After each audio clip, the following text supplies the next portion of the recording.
Good evening. It is 6 p.m. and I would like to call this regular meeting of the Elmwood Township Board to order. If you'd please stand and join us for the Pledge of Allegiance. I pledge allegiance to the flag of the United States of America and to the republic for which it stands, one nation, under God, indivisible, with liberty and justice for all. Thank you. Connie, if you would call the roll, please. Chris Mikowski. Here. Terry Lautner. Yeah. Kyle Trevis. Here. Jeff Shaw. Here. Dave Darga. Here. Jordan Gallagher. Here. Connie Preston here. Thank you. Item number 4, declaration of conflict of interest. If any board member sees any item on the agenda this evening that they feel they could have a conflict with, if you would please let us know that at this time. Okay, seeing none, I would like to move on to public comment. It is 6:01 and I would like to open public comment. If you have any comment this evening, you are welcome to do it now. Please limit it to 3 minutes. Direct your comments directly to the board. And if you don't mind giving us your name and address, that would be great. Anyone? Come on up. Hi, Sue. Hi, Jeff. Hi, Sue Jones, 12684 South Cedar Lane. The contract for host compliance is up for renewal, and I'd like to hear an update on the benefits and limitations of the service.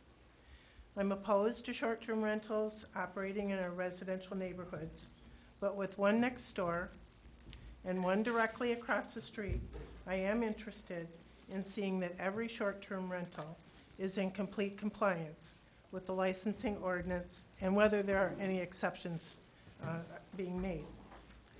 Through FOIA, I have requested and received listings of the 2022 and 2023 rental licenses that were issued. And I've matched most of those to listings on Airbnb and VRBO. About 60% of the ads in their license listing, about 60% of the ads have their license number displayed as required by the ordinance. Less than half have their 23 license number in the listing. At least 10 properties listed on Airbnb or VRBO do not have licenses. Most have reviews from renters who stayed in 2022, as well as they have calendars open for 2023. So that's 10% over the allowed number that are already issued licenses, and those rentals are not licensed or regulated in the township.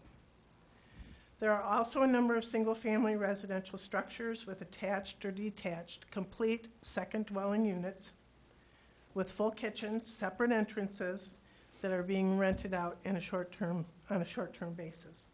They are unlicensed and seem to fit the definition of accessory dwelling units, which are not allowed in the township.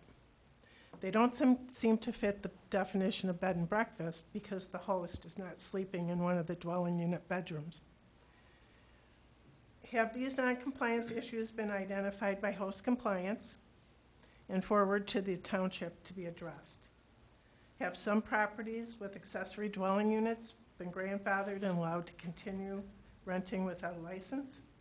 So since you will be discussing that contract tonight, I hope you will share how these matters are being handled. Thank you. Thank you. Come on up. How you doing? Hello? Good. Dave? Jim? My name's Jim Williams. I am here in regards to the launch fees going up, from my understanding, from which we now pay $20 for a commercial launch. I was informed by Pete that the launch is now going up 5-fold to $100 a boat. I've got all my contracts from everywhere around the state of Michigan, from Elk Rapids to Alpena to Sheboygan to Northport to Frankfort, and we are already, and I get it, it's, beyond, there's nothing we can do about it being in the business, but Elmwood Township already charges more than any other ramp in the state of Michigan that I can find. I do approximately, out of Elmwood, 105 boats. So at your raised fee that you guys are now wanting to charge us, and Dave used to be in this business, so he knows. And ultimately, I'm here for my customers because it has to get passed on to them. I can't eat $80 a boat, which is quite absurd, you know? It now is gonna go, you know, right here, I pay $650 in Elk Rapids to launch 92 boats. That's 92. Here I do 215, 220.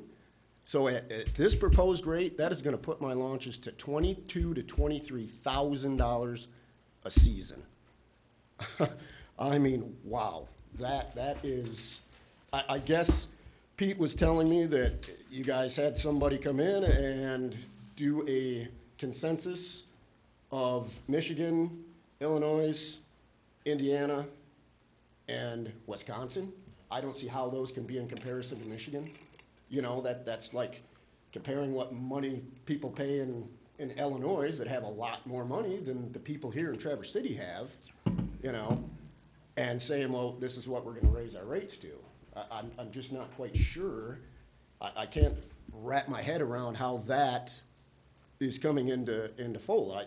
I could see maybe raising the rates from our $20 to $40, but holy Toledo, that would be like saying you're raising people's property taxes exponentially. I mean, and I know it doesn't affect a lot of people, but it does me, but it will affect a lot of people because I have to pass it on, you know? I'm just trying to understand how it could possibly go from $20 to $100. I mean, that's, I just think it's absurd, quite frankly. I mean, to go fivefold, that's a lot of money. That is a lot of money. So basically, I'm gonna go from, you know, $4,000 a year to $24,000? Thank you. Wow. Yep. All right. Thanks. Yep, we'll be discussing that this evening, so, Perfect. thank you. Anybody else? Okay, it's 6:07, I'm gonna close public comment. Item 6 is the consent calendar. The purpose of the consent calendar is to expedite business by grouping non-controversial items together to be dealt with in one board motion without discussion. Any member of the public, board, or staff may ask that any item of the consent calendar be removed and placed elsewhere on the agenda for full discussion. Department reports in the consent calendar this evening are from Treasury, Planning and Zoning. We did get a fire report and a harbor master report. Also minutes from the 3/13/23 board meeting, as well as post-audit invoices dated 3/15/23 through 3/31/23. Any member of the public that would like anything to be removed and placed elsewhere? Any member of staff or any board member? Okay. Seeing none, I would look for a motion to approve the consent calendar. I'll make that motion. Support. We have a motion and support. Any discussion? Okay. Seeing none, all in favor, please indicate by saying aye.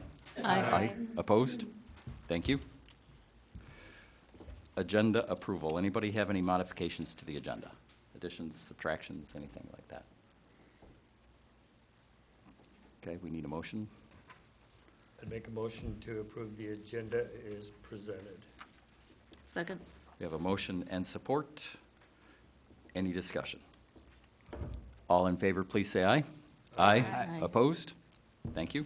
Reports and presentations. You've got the supervisor's report in front of you. I did have one other thing. Michigan Broadband has been putting in fiber optic cable from, they started at Cherry Bend. They're down at the corner of M72 and M22 now, and they're going 1,000 feet up M72. They should be done by the end of this week.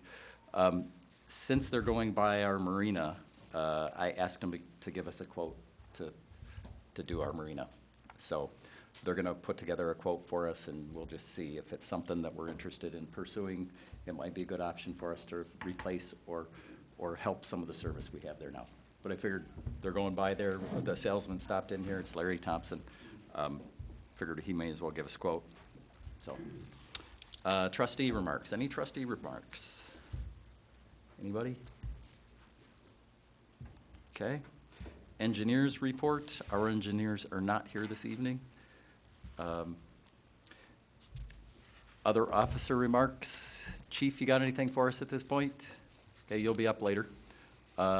Pete, you'll be up later as well. Anything for us right now? No. Okay. Rookie?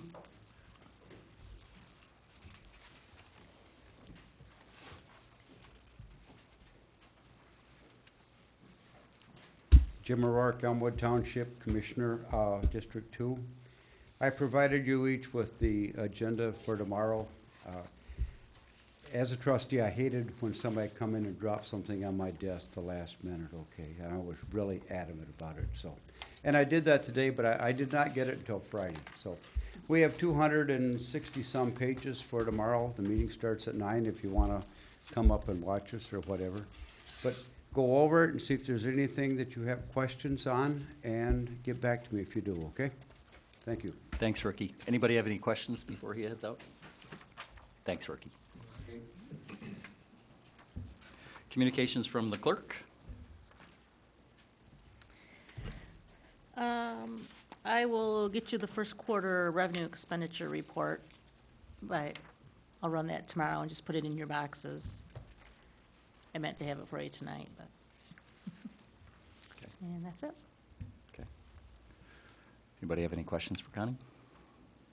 Okay. Leelanau Road Commission Annual Report.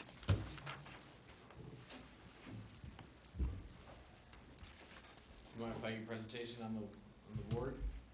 Then you get to move though. Sarah, is that what we're doing, or, okay, so we're moving. All right.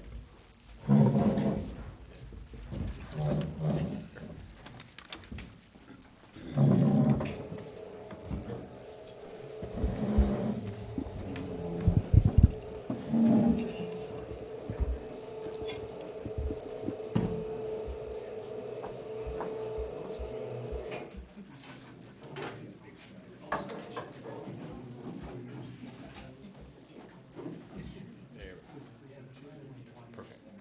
Just tap it, right? Sweet. Thank you.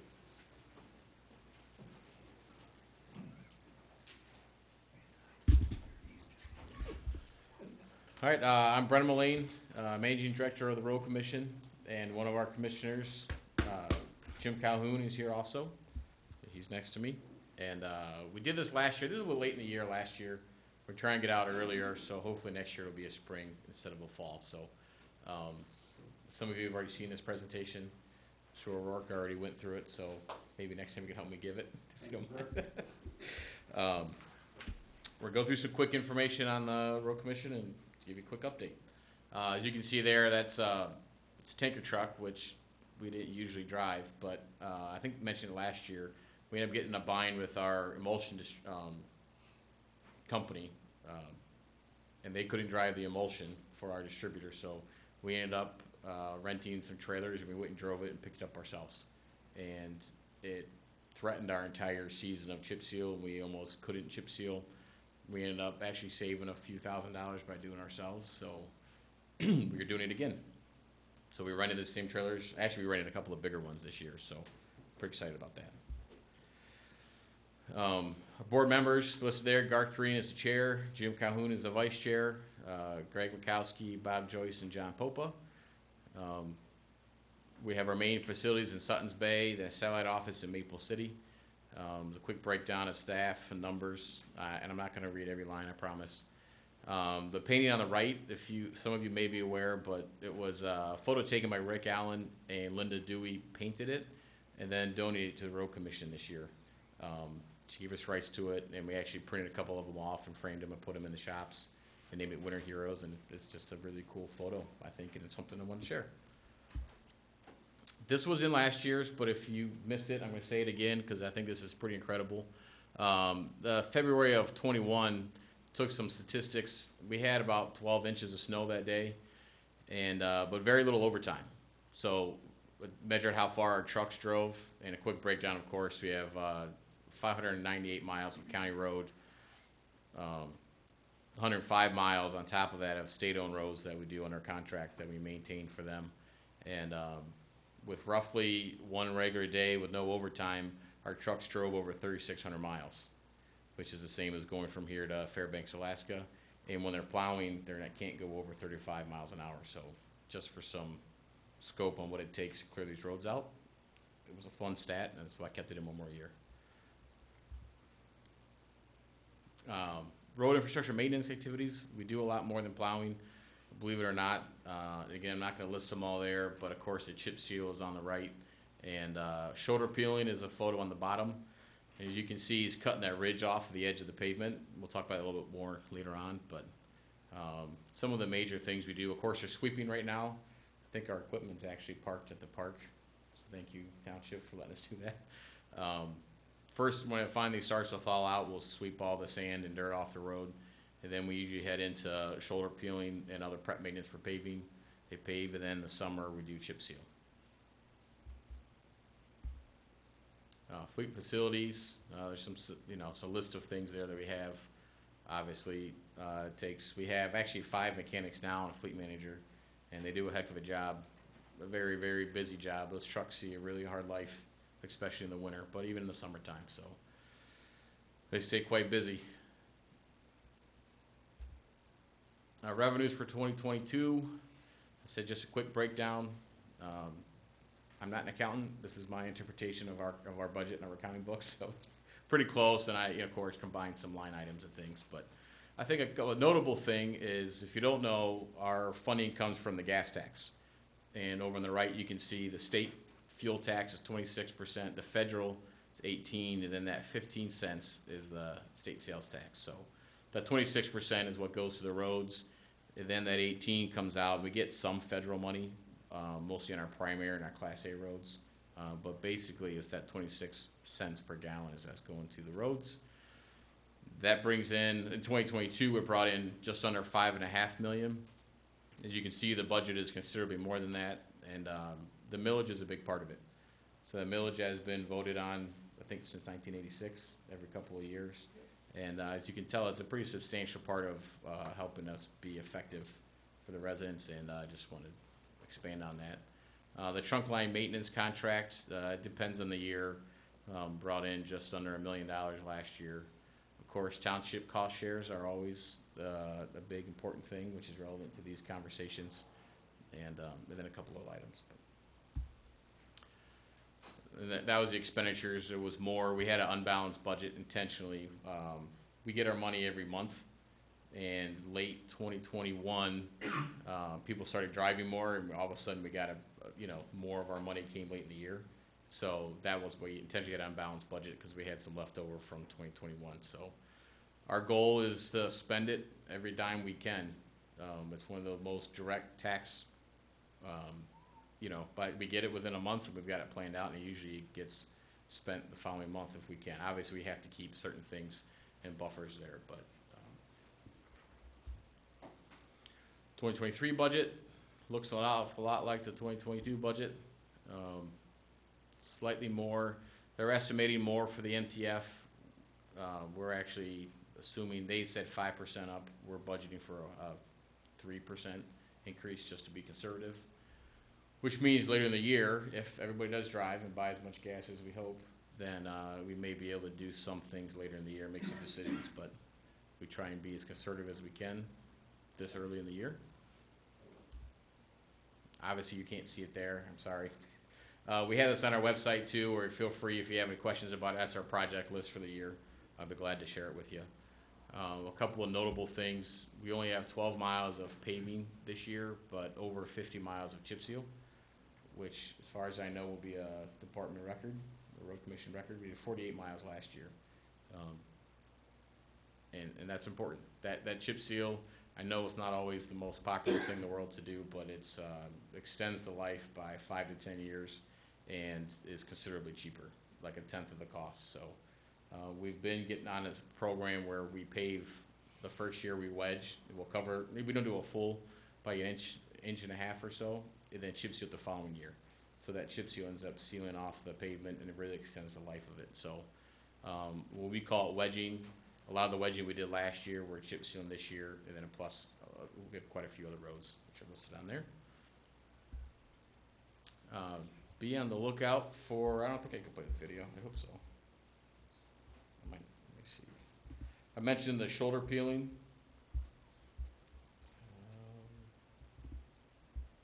Still good there? Sorry about that. This is a video of it. We got this, this piece of equipment last year. It's called a force feed loader. And when we do that, as you can see, we cut the ridge into the road. In the years prior, we'd use a front end loader, which is pretty, would take a long time. You need both lanes, and they're constantly having to back up and go forward. What this allows us, you'll see in a minute, we can just drive straight down the road. So we actually will have a huge line of trucks. Only one lane's closed, so we can allow traffic to go. And the whole thing just goes roughly a mile an hour or so. And we got it in late August. We did a couple of trials with it, and we did over 5 miles before lunch the day that we measured. So the good news is this is extremely efficient, and one of the bigger problems we have are those high ridges all over. And the bad news is if your front yard is a high ridge, we're probably going to come and chew it down in the next few years. We don't have the big plan yet because we want to get through a season and see how much we can do. Most people have their sprinklers at the edge of the road. They're not supposed to be there. If they are, it's at your risk. And we don't do it on purpose. We're not cutting them because we don't like them, but just a heads up. Please spread the word, especially if you're in a neighborhood and you guys take good care of your lawns. At some point, we're going to have to come and cut that ridge down. So that's my speech. If it'll play, maybe. Oh, it's playing on my screen. Okay, sorry. I mean, you pretty much get the gist. I mean, it just stays in one lane. The ridge gets pushed in the middle. And then we actually, when we get full bore, we'll probably have 6 or 7 trucks lined up behind it. And they're constantly having to switch out. And you'll see us this year, I'm sure, if we're out and about. And just please be safe. Pay attention to the flaggers, and they will keep you safe. That's the end of the presentation. Doesn't want to click over for you, but it's okay. There's just some questions. And I also have 2 documents here as well that I gave to the board. One of them was a breakdown of how much we spent by township.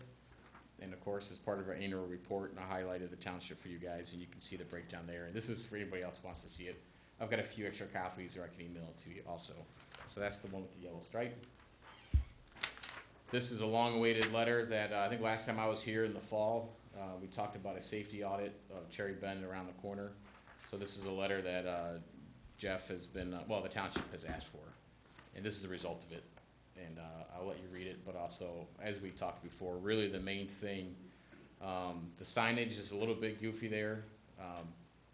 I can see why they did it that way, obviously with some feedback. We will adjust the signage about the stop and start at the speed limit.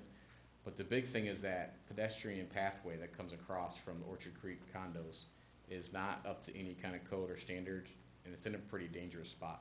So our recommendation to the board is to let the path be removed and that a licensed engineer design the proper crossing there. And I think that's one of the most important things I want to say and bring to the township today is that that's a result of the safety audit. But a lot of the talk the last time I was here about how dangerous it is for people feeling crossing the road back and forth, and obviously, you know, after doing some research on it, it is dangerous. And we want people to be cautious about it, and I don't know exactly the answer, but other than that, that path is not safe. But Q&A, anybody have got questions? That's the report. Board members, questions, or public, you're welcome to ask any questions as well. Well done. Thanks for having me. Appreciate it. Brendan, I just wanted to say on behalf of Elmwood, thanks to the road commission for signing that resolution, saying that we signed, so we can go after some tap. Yes, absolutely. And maybe get some safe sidewalks and all that kind of stuff, so thank you. It's important stuff. I appreciate it, and thank you. It's been good to working with you guys on that. You might add, we'll be looking for places to get rid of our fill, See, thank you, Jim. so if anybody's interested when we're out there working, I mean, we can't level it for you, but we could drop some off. It's mostly topsoil and sod. The other thing, you're gonna notice uptake in trucks. Weight restrictions come off Wednesday for Wheeling County. They came off today for Grand Traverse County. So you will see more trucks on the road. And if you have any questions, I'm sure contact Brandon, and he'll get back to you as soon as he can. Thanks for having us. Thanks for all your cooperation. Thank you. Yeah.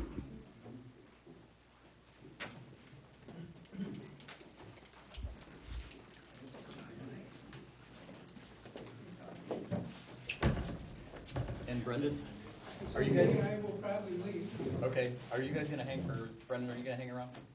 We have that, if you could, for the blue water, we have the blue water subject coming up, so that'd be great. Thank you.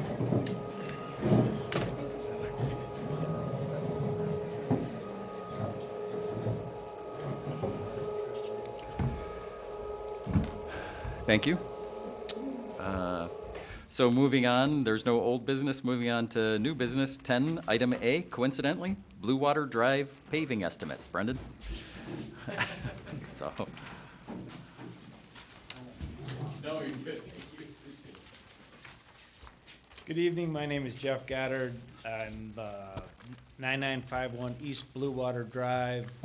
I'm representing these folks over here that live on the private portion of East Blue Water Drive. We came to you guys back in February, and you were kind enough to let us present again tonight. It's just kind of a repeat of that, but since the County Road Commission was here, we're going to make the request again. We are requesting that you replace with asphalt the gravel portion of East Blue Water Drive from Dalzell Road to the paved private section of East Blue Water Drive. The length of this section is approximately 360 feet. For years, the County Road Commission has occasionally graded this section of Blue Water Drive, and when it's done, it's great, but it certainly doesn't last very long. Within a few days after grading, the road is again full of potholes. As of February 2nd of this year, the section of the road, that 360 feet, had around 139 potholes with a diameter of 12 inches or more. And we took some black and white photos. It doesn't really do justice, but you can kind of get a feel for it there. And it's not too long after that you're trying to pick one lane to get through that road, and you'll have cars turning off Blue Water or off Dalzell, and people coming down Blue Water Drive, and we're almost meeting head to head because there's just one lane of travel to try to get through there.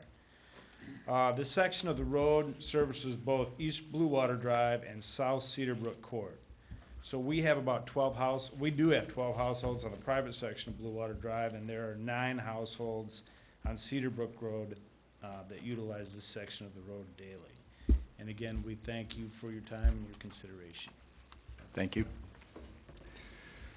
So we do have information from the Road Commission. You guys have that in your packet. Brendan gave us an estimate about $30,000 to fix it. You can read in here, he's saying that not depend on the Road Commission necessarily to do a match. I did a little research on there. There's actually 21 parcels on Blue Water that pay taxes. There's 8 parcels on Cedar Brook Court that pay taxes. The County Road Commission tax that they paid last year was $1,071.78. The township allocation that they paid was $1,341.43. And their fire department allocation was $5,573.82. Just so the board knows, that's what they paid in taxes for different things. But they did pay the road commission $1,071.78. So how do we want to go about this? I mean, how do you want to approach this? I rode my bike out there a couple days ago, and it's a pretty good mountain bike, and you don't want to take it up Blue Water. I only counted like 128 potholes when I was going, and I hit half of them. So it's pretty bad, and I don't know how often you guys have to grade it. Did you guys want to have Brendan come up and answer any questions? Or Brendan, if you could come up, that'd be great. No, that'd be great. Can I give a quick Yeah. quick rundown of that? And Yeah, that'd be I don't have great. it in front of me, but I give the gist of it is, obviously, I agree, and I appreciate the feedback. I think it's really important. The only reason I want to come to the townships more often is for these kind of conversations, Last year was tough. It was a soft winter, and it melt, and I'm not excuses for it, but you live it, right? I mean, it was horrible, and I'd be the first to say it. With improvements to local roads, the state law and board road commission policy is in line with state law that the road commission cannot produce more than 50% in a cost share for an improvement to a local road. So I think traditionally they have always tried to match 50%. Of course, these requests are coming quite a bit, and if you saw the numbers, Craig did some estimates to fix most of the bad roads in the county, be somewhere around $20 million. So obviously, that money is more for maintenance, not for improvements. Not to say that it shouldn't go to this road at all. I just don't wanna, and our board is looking at, putting together a firmer policy about how and when they match, probably sometime throughout the year. They will, hopefully be defining that a little bit better. I just wanna say that out loud because the 50% match, has happened, but they've also had to say no. And so I don't wanna walk around, it's not my place as our board to decide that, but I don't think it's fair to promise, and that's why in that letter I mentioned that, you know, I wouldn't count on the road commission, especially if it's gonna be this year. I mean, maybe if it's next year and it gets on the budget, possibly, but, they are looking at redefining, how they're gonna allocate, cause there are a lot of requests coming for cost shares for roads in a similar situation like that, so that's my quick speech to that, but obviously happy to answer questions or talk some more about it. Okay. If you haven't been down there to get, so when you turn off Dalzell, there's this 360-foot stretch. And then Blue Water, the private portion of the road is all paved, which comes, you know, to those 21 parcels. And then to access Cedar Brook Court, you also have to go through that gravel stretch. Now, Cedar Brook Court is still gravel itself, but you do have to pass through that. So, And I think they probably haven't graded yet, have they? Crews are out grading. We did make it today, good. But, I mean, it was bad. It was a really bad winter, and I absolutely want to recognize that, for sure. Usually a couple times a year, maybe in the spring, and we try to do it right before winter. Of course, this year we did it and it rained right after, but that's my. right. So what's everybody think? How do we approach this? I mean, I know one of the difficult parts about spending taxpayer money is it's ideal if you can spend it for everybody in the township. And this is a relatively small number of people, and yet it is a public stretch of road. So, I mean, what's everybody's thoughts? Well, what's the process for them to go to the county road and ask if they could possibly get the 50%? What's that? Would Very it good be on question. the township or is it on the? So for our process for the road commission is obviously any cost sharing or anything like that. Like I said, the road commission can only do up to 50%, but that's always with the township. So the township can decide how it comes up with that, if they agreed to 50%, or maybe they said 10% or whatever it is. And your board did, and you did a resolution and you requested it from the road commission. So we did the preliminary estimate. And I guess now the question is, if you're, obviously we will get out there and do a more defined estimate. Craig was pretty busy this winter and spring. It's gonna be probably pretty close to that ballpark number. We always start a little bit high because we don't wanna come back after it goes through the process and gets through a bunch of steps and say, oh, I'm sorry, it's, 40 or 50,000. So, I mean, the expectation is probably that number or less. I believe it is wide enough. I don't think there's gonna be any widening of the road, so then that helps a lot. Anyway, so now it's basically, we've given you a preliminary price. It's back in the township's hands. And if you want to pay for all of it, as far as road commission goes, then we may be able to squeeze it in and try and get it put in sometime later this year. Obviously, if you want to do a cost share with the road commission, it's going to be next year. Probably talking about it this fall with our board as they try and work through their policies for cost share. So, and I don't envy your position at all because I know this is a tough thing.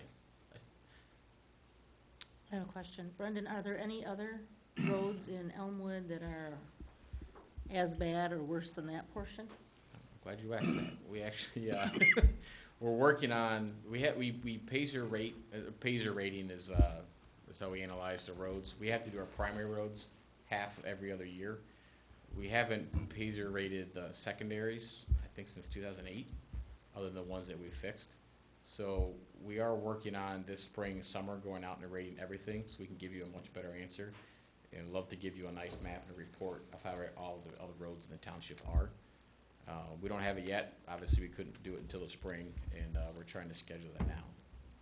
With that being said, this is a dirt road, which is different. So this would be improving a dirt road into a paved road, which is a little bit different than maintaining a road that's already paved and trying to get it up to snuff. But I think most of the dirt roads in the township are probably pretty similar. A little more traffic maybe than some of them. I don't know, Bright Dark doesn't get a whole lot of traffic, I don't think, but,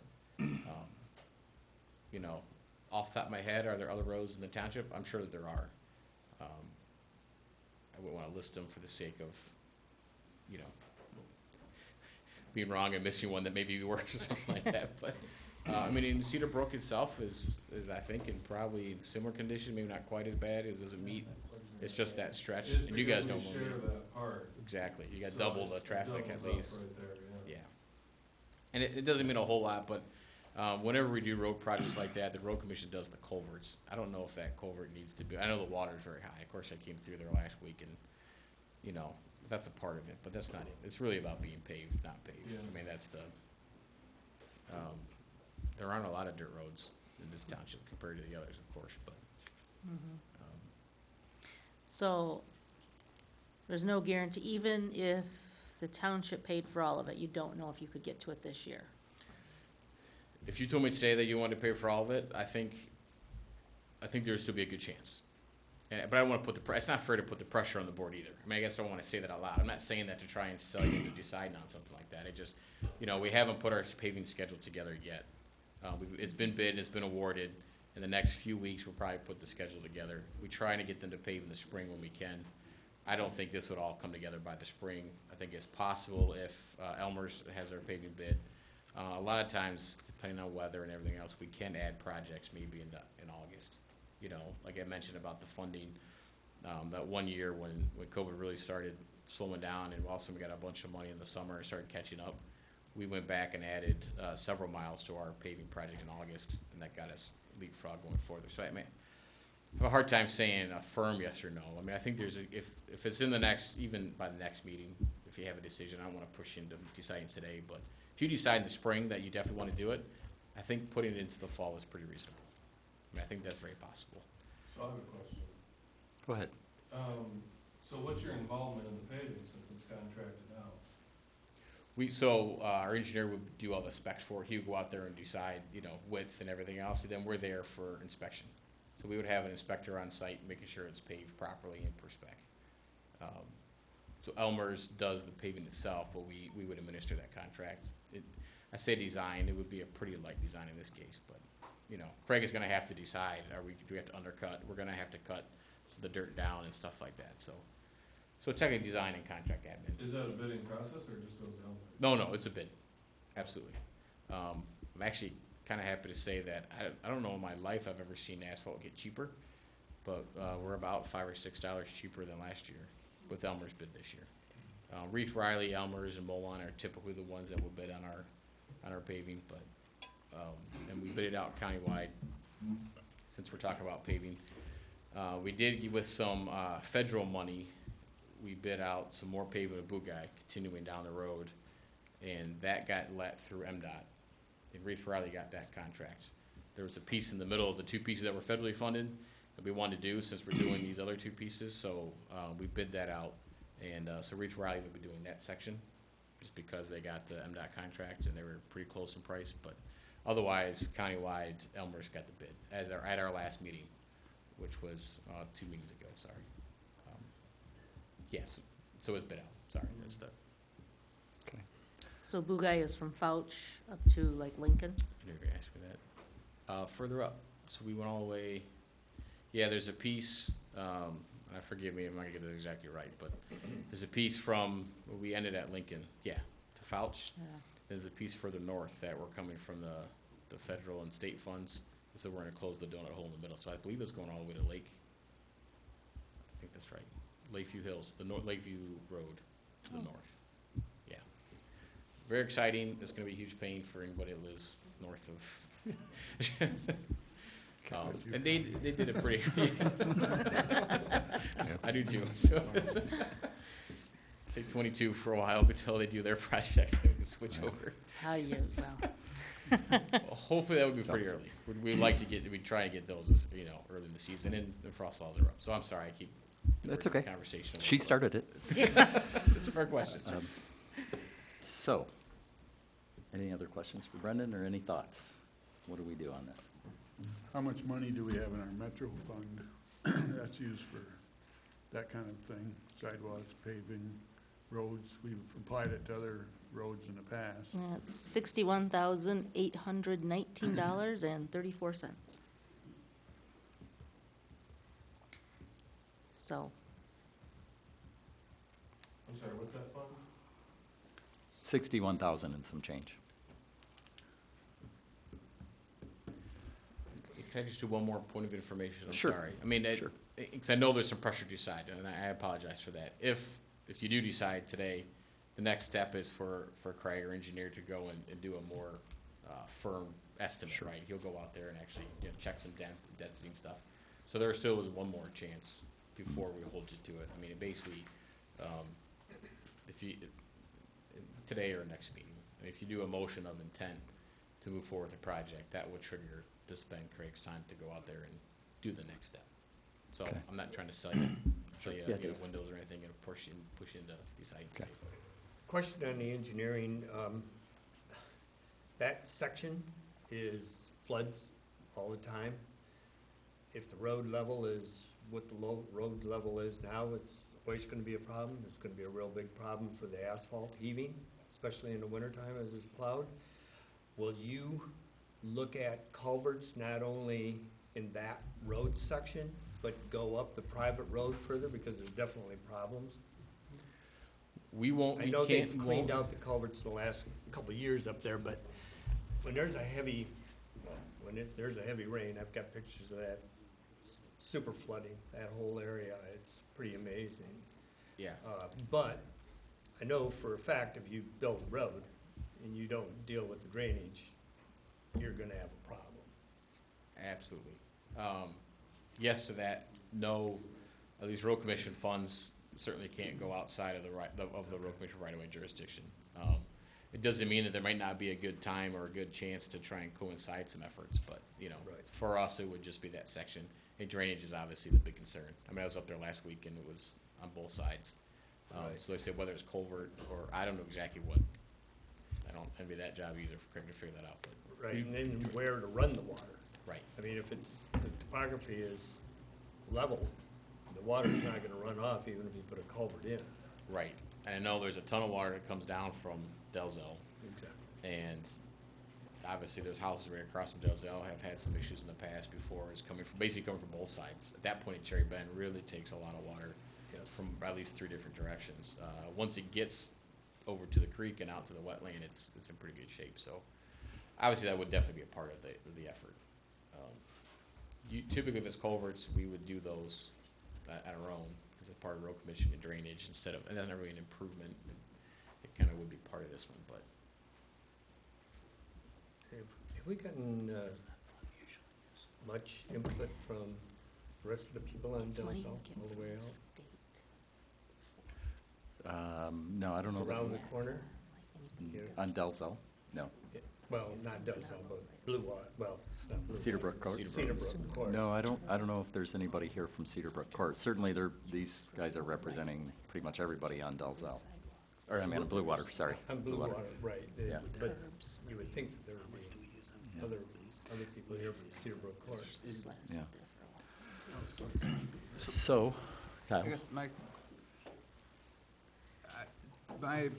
I think what I got is, if we want to do it this year, the odds of getting a 50% match are not great, but if we want to do it next year, they're better. That's a very fair question. Certainly, you would have a better chance of getting onto the budget. And this is where it's hard for this time, in this phase in the process, is because our board we're doing research, and the board is looking at refining that policy of local matches. So I can't say, yeah, no problem, if you do it next year, we'll get a match, because we don't have our policy refined. They're working on that right now. Right now, the policy says they may do up to 50%. I can tell you there are a lot of forces out there that are suggesting that they don't do matching on dead-end roads. That's not a firm thing either. I can't tell you that that's the policy next year either. There are people out there that are saying that those funds should be used more for through roads and things like that. That's why it's tough. It's tough to come here and tell you that, because which is why they're working on refining the policy, so to make this conversation a little bit easier.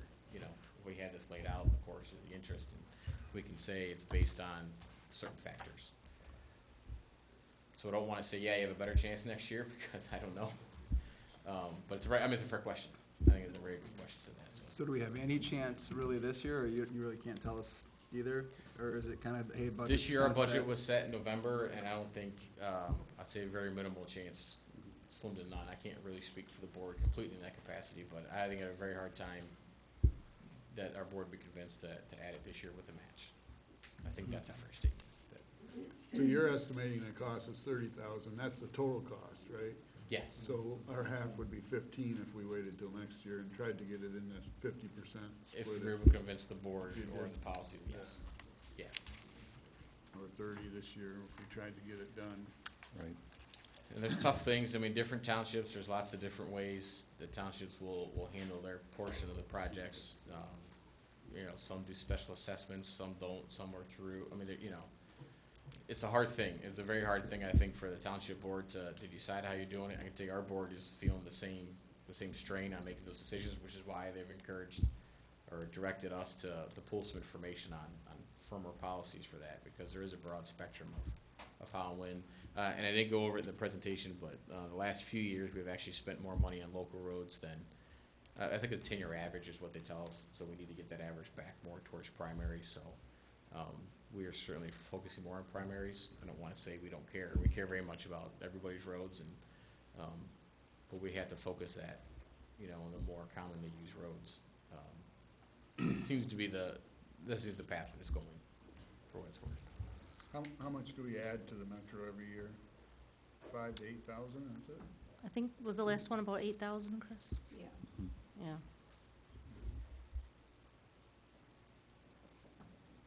I don't know, I like to have paved roads in the township. I think that's one of the better things.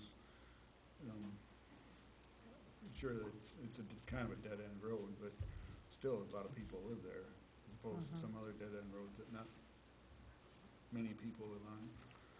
And I don't think we've got more than, 3 or 4 non-paved roads in the township. Well, right? that's what I'm trying to think of, like Bright Up. How's Bright Up? Cherry Bend, don't you? 3 people drive up and down it, so Yeah. it's Yeah. pretty good. Lake Bluffs is getting the drainage district thing. That's a Mm. dirt road. That's a residential dirt road. I would say, you know, Yeah. that's not. Again, not many that's already people been on done. it. It's actually a private road. I think it's private. That's Yeah, right. yeah, it's a Yeah. private road. So we have some dirt, private roads, slope Yeah. and all those, but Well, Lakeview, that goes down it's Lakeview Hills, is that public until it gets to the lake? It's Yeah, that it's- last little tail, that super steep Yep. hill, is actually seasonal. Yeah. Then there's a private Private dirt dirt, section yeah. all the way down Sunset there. or sun. And we heard from sunset. them, but that Yeah. was Yeah. the people, it was on the private section Yeah, that they were asking for help with. To be honest, it's kind of a similar situation, and that's even Right. seasonal, which there's no Yeah. funding coming from the road commission at all to improve a seasonal. yeah. But otherwise, yeah, it's a little public portion right before the end of Yeah. the private extension beyond it. Yeah. Overall, though, it's gonna save the road commission time and money Absolutely, absolutely. when they don't Which- have to come out and grade it. No, you're 100% right, and I'm glad you brought that up too, because it is certainly not me. I'm not the funder of the road commission by any stretch, and if it saves the road commission time and money, it saves all of us time and money, and that's important. That's why we do the shoulder peeling and things like that, but you're right, it will. I mean, paved roads, in the long run, are worth it when they're done right. No more grading then. Absolutely, Here's absolutely. your chance to have one less dirt road in the county. And I can say, I've only been here almost 3 years now, 2.5, 3 years. Before me, the road commission has, in the townships and everybody, just in general, the county has really focused on not having dirt roads. There are really very few dirt roads compared to a lot of other places, and that matters, and that helps. And that is an efficiency, and, you know, I don't know, I'm sorry, I'm trying to sell you on it, I swear, but, I mean, it is a good thing. It's Is that road a candidate for what they used to call tar and chipping? Like to do that in between, let's say if it's graded twice a year, would that prolong the grading? So, there's a lot of different names for it. Triple seal is a lot of times what they would use they actually would wedge chip seal it 3 times over again, and you end up with about that much asphalt. And that has worked in the past, but it doesn't last nearly as long as asphalt. So, what we usually recommend, in this case, and the wedge is not structural, but it fixes the crown. If you wedge and then chip on top of it, it starts to it basically creates a laminate layer. Situation like this, the strong recommendation is to grade it. You got a nice base, get the drainage where it's supposed to be, pave it, and then maybe in the future, then it goes into the maintenance thing, and it's And that's usually where the road commission comes in too. We can't do all the maintenance and all the smaller roads as well, but, you know, chip seal is something that obviously we do a lot of. Micro thins or some other ways to try and maintain that over the long run, but, and that's the other part about the road commission. Obviously, it saves money, but in the long run, the maintenance, of course, is on us, so. How I don't much know. asphalt do you put on a road like that? It doesn't have really truck traffic or anything? I'm pretty sure this would be a 3-inch, what 3 Craig was inches? estimating, so you do it 2 lists, either a 2-inch and a 1-inch, or a 2, 1 2 and a half. passes then? Yeah. One. Yep, base and a wearing course. And a fair amount of grading ahead of time, but we would do that part with ourselves, with our graders, and get it all set to grade, and basically 3 inches down from where it is, and Elmer's just come in and pave the 2 lists on top. Go ahead, Dave.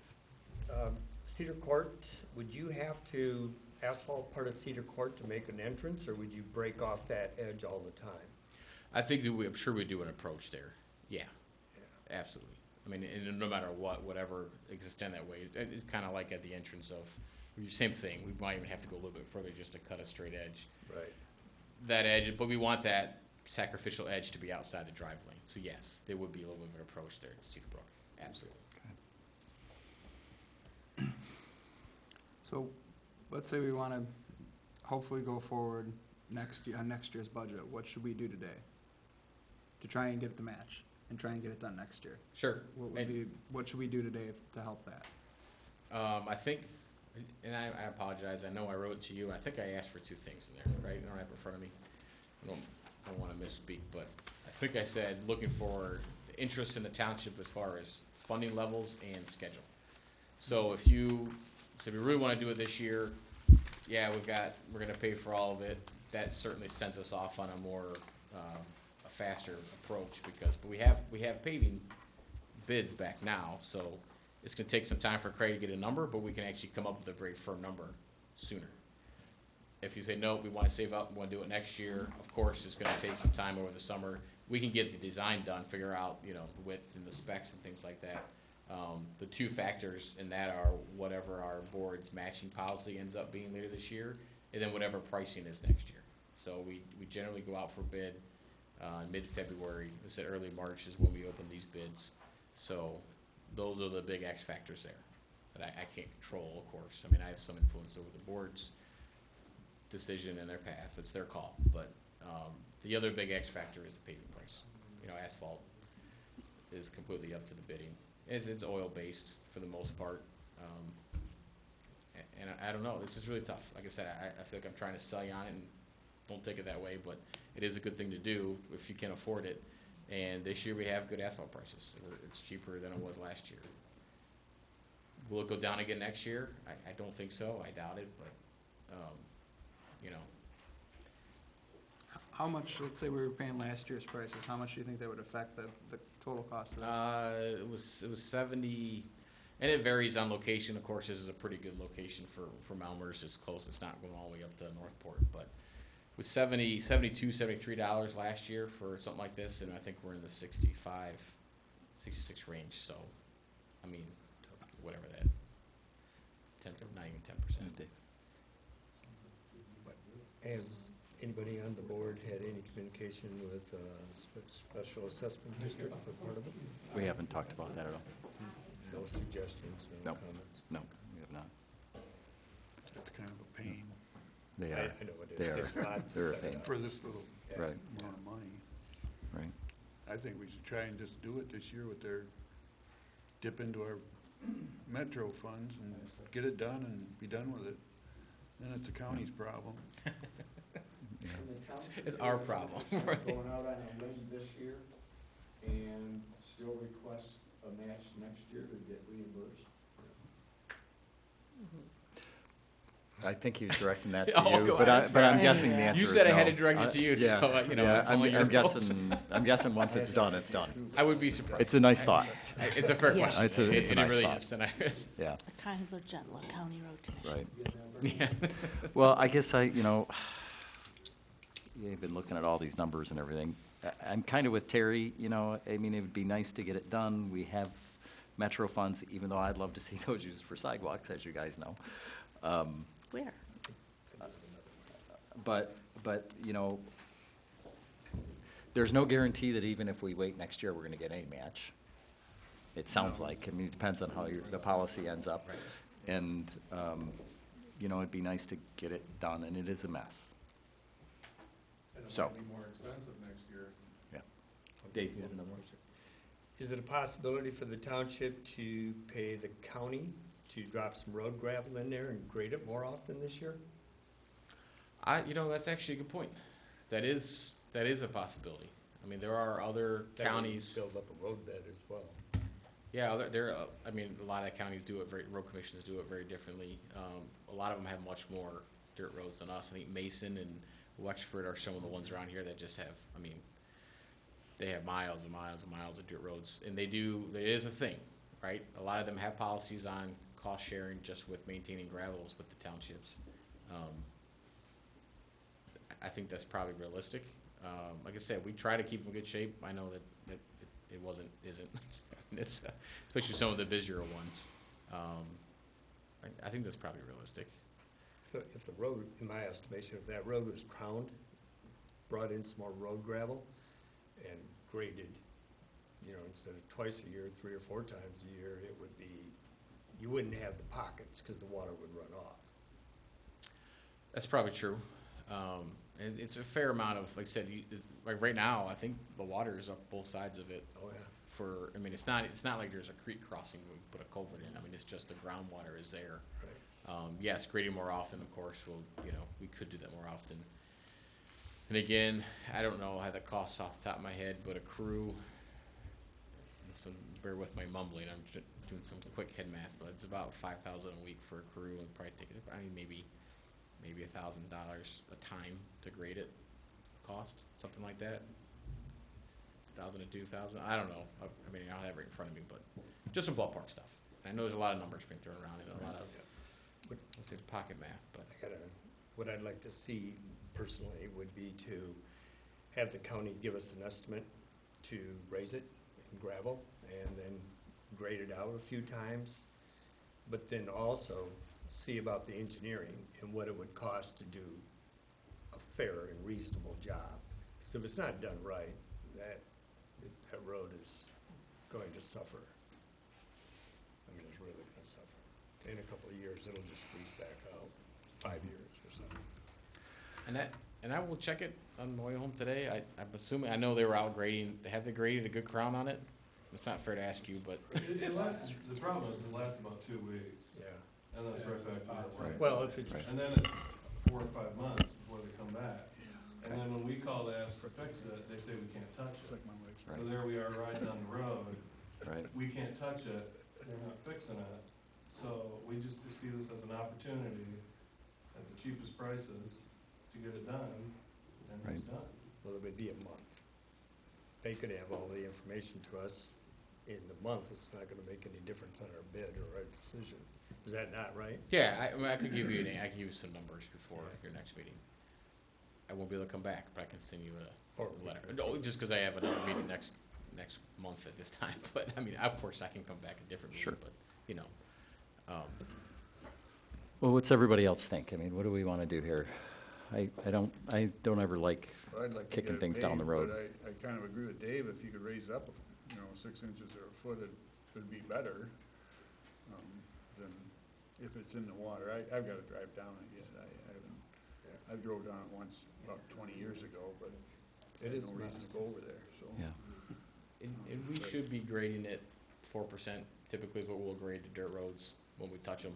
I don't think that one's actually sinking it in inverted. It is. Is it? It's inverted. It Fair holds enough. water. That's the problem with it. Right. Well, and there's water underneath it too. That's a Well, big part. that's Yeah. true. But it holds water, so it never runs off, and so consequently, there's mud puddle. As soon as somebody drives through it, puddle just kind of gets larger all the time. It's Yeah. the same problem anybody that's got a gravel road. Right. Terry knows.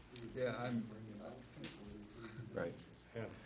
I was happy to see, well, not happy, but I can tell my wife now that the road commission only grades 2 times a year too. Same as you. Same as you. Same as you. I think the end goal, though, is to get rid of gravel roads and just have them paved. Yeah. Yeah. Yeah. So I'll make a motion that we request the road commission pave the section of Blue Water, if possible, this year. And if it doesn't make it this year, put it off to next year and ask the road commission at that point if they'll contribute 50%, if they've figured out their strategy for, Cost shares. cost sharing. So is your motion for us to pay for it full price this year? Yes. Okay, Yes, I'll support that. using Metro funds. okay. So we have a motion and support. So essentially, the motion is, we're requesting if you guys can pave it this year, we'll pay for it. If not, we'd like an opportunity to go for a 50% match next year. Did I paraphrase that? Yes. Okay. So we have a motion and support. Do we have further discussion? I guess it's a clarification that I think Yeah. he's already said. So if you pave it, you're gonna grade it and crown it. You're gonna Yes. engineer it all, culverts, everything, Yes. all the, okay. Yep. And it is wet soil, so it's not gonna last forever, but yes, Right. we would do it, yeah. And should we put on there not to exceed 30,000 at this point till we, because I know you said there's some more engineering that's that, and fair you're as a assuming motion. it'll be that or less, but if Right. if it ends Sure. up being 50 or 80, Right. we Yeah, should probably yeah, know we're not about just gonna that. do it and say, I'm sorry. Right, okay. Your motion So- said to pay for it. Okay. Right. I think Yep. that's a good point. So is that good? Up to, yeah. Yep. Okay. Any other discussion? All in favor, please say aye. Aye. Opposed? Motion passes unanimously. Thank you, you guys. Thanks for your patience. Thanks. Brendan, thanks for staying around. Thank you, guys. Appreciate it. Absolutely. Yeah, we won't be offended if you guys want to leave. Yeah. We're gonna drive home slow. Yeah, and there is a basket at the door for donations for the Blue Water Road Fund.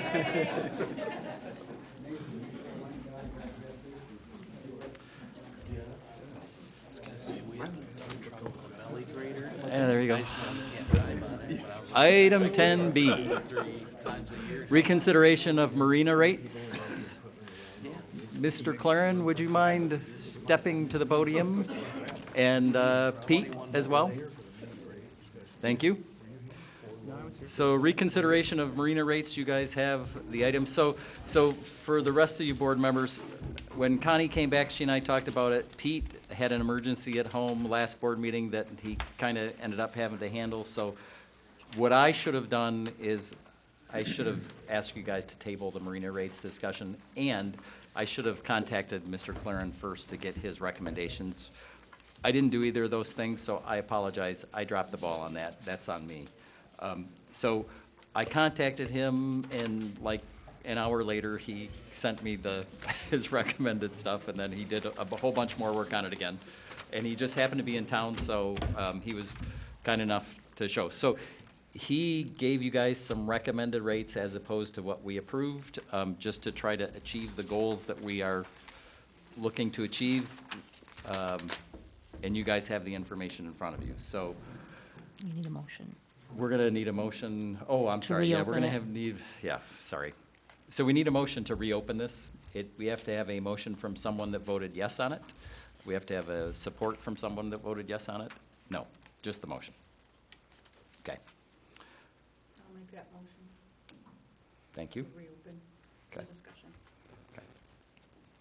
I'll support it. Okay, we got a motion and support. Any discussion about that before we move on?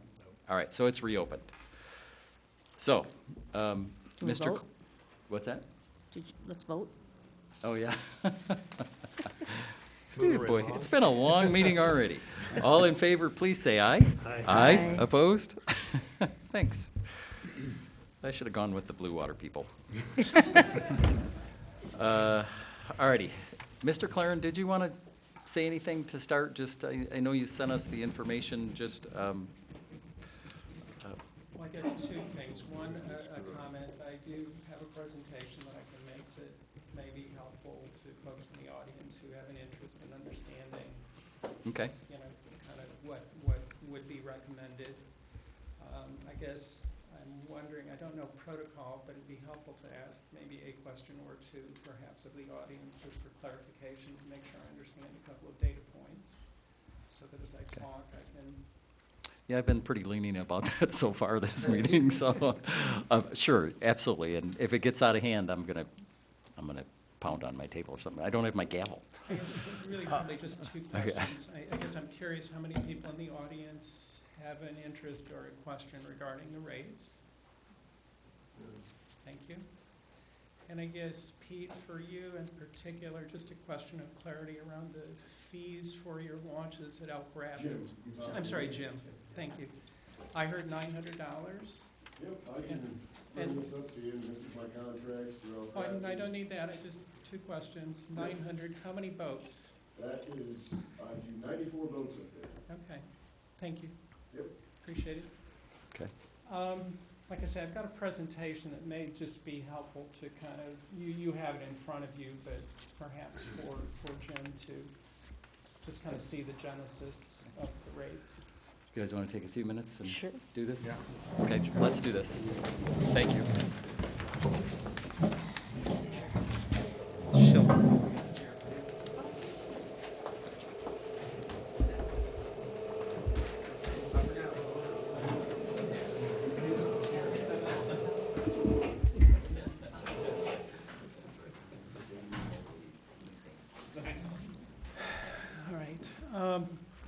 Yeah, basically, you know, Jeff made the apology. I guess I'll apologize for just not, at the outset, making a recommendation. I was asked to comment on the financial position of the marina and to make suggestions, I think, on opportunities to, you know, improve the financing potential of the marina. And certainly fees were a part of this, boat fees in particular. And what I did was, all right, Sarah, here we go. I guess one of the first things I did was kind of look at marinas, public marinas, non-private marinas that had launch ramps, that had high-volume launch ramps, and identified a number of them on Lake Michigan. River Michigan is at the mouth of the Detroit River, opening up into Lake Erie. New Buffalo is in Michigan. It's in the southeast corner of Lake Michigan. What I kind of focused on, quite frankly, a couple of things kind of stood out in particular. Some marinas like Milwaukee, Racine, and New Buffalo really kind of charge by the length of boat. And some of the marinas do distinguish between resident and non-resident rates. Now, I did speak with the state of Michigan, the DNR, and they more or less advised against distinguishing rates between residents and non-residents. They felt much better with a kind of a standard rate. So effectively what I did, I said to myself, my understanding of your marina is that there's a combination of both residential users and non-residential users, and I really didn't understand the mix. So what I did, I kind of focused first on the daily passes, and I took the average of the residential rate and the non-residential rate. And in red, you can see circled, you know, the marina rates that I kind of considered relevant to Elmwood. The next bank of data to the right is the seasonal passes, and you can see there the average rates for those seasonal passes as well for those marinas. And I guess what this I included in the presentation, I guess, that I made to the township. What I did over the last couple of days was try to kind of digest this from a kind of a product pricing perspective. And as background, I used to have a team of actuaries that worked for me and helped me price millions of units of insurance policies across the country, across the globe, across a variety of different products. And you start out with kind of a base rate, and in the context here, I started out with your average daily rate.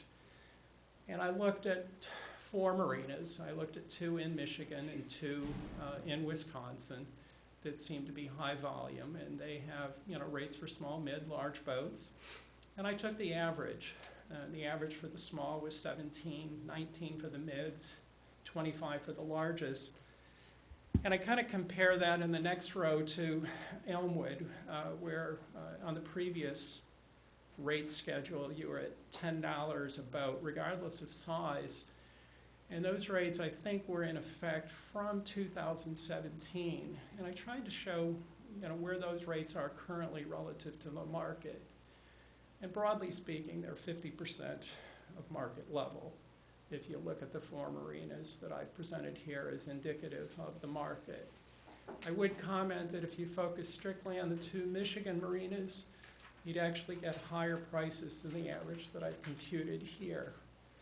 Now, I think part of the issue that's creating the angst is that, well, I guess I did recommend that you consider different prices for different sizes of boats. The 15 a boat for the small boats seemed reasonable, and I certainly am supportive of that.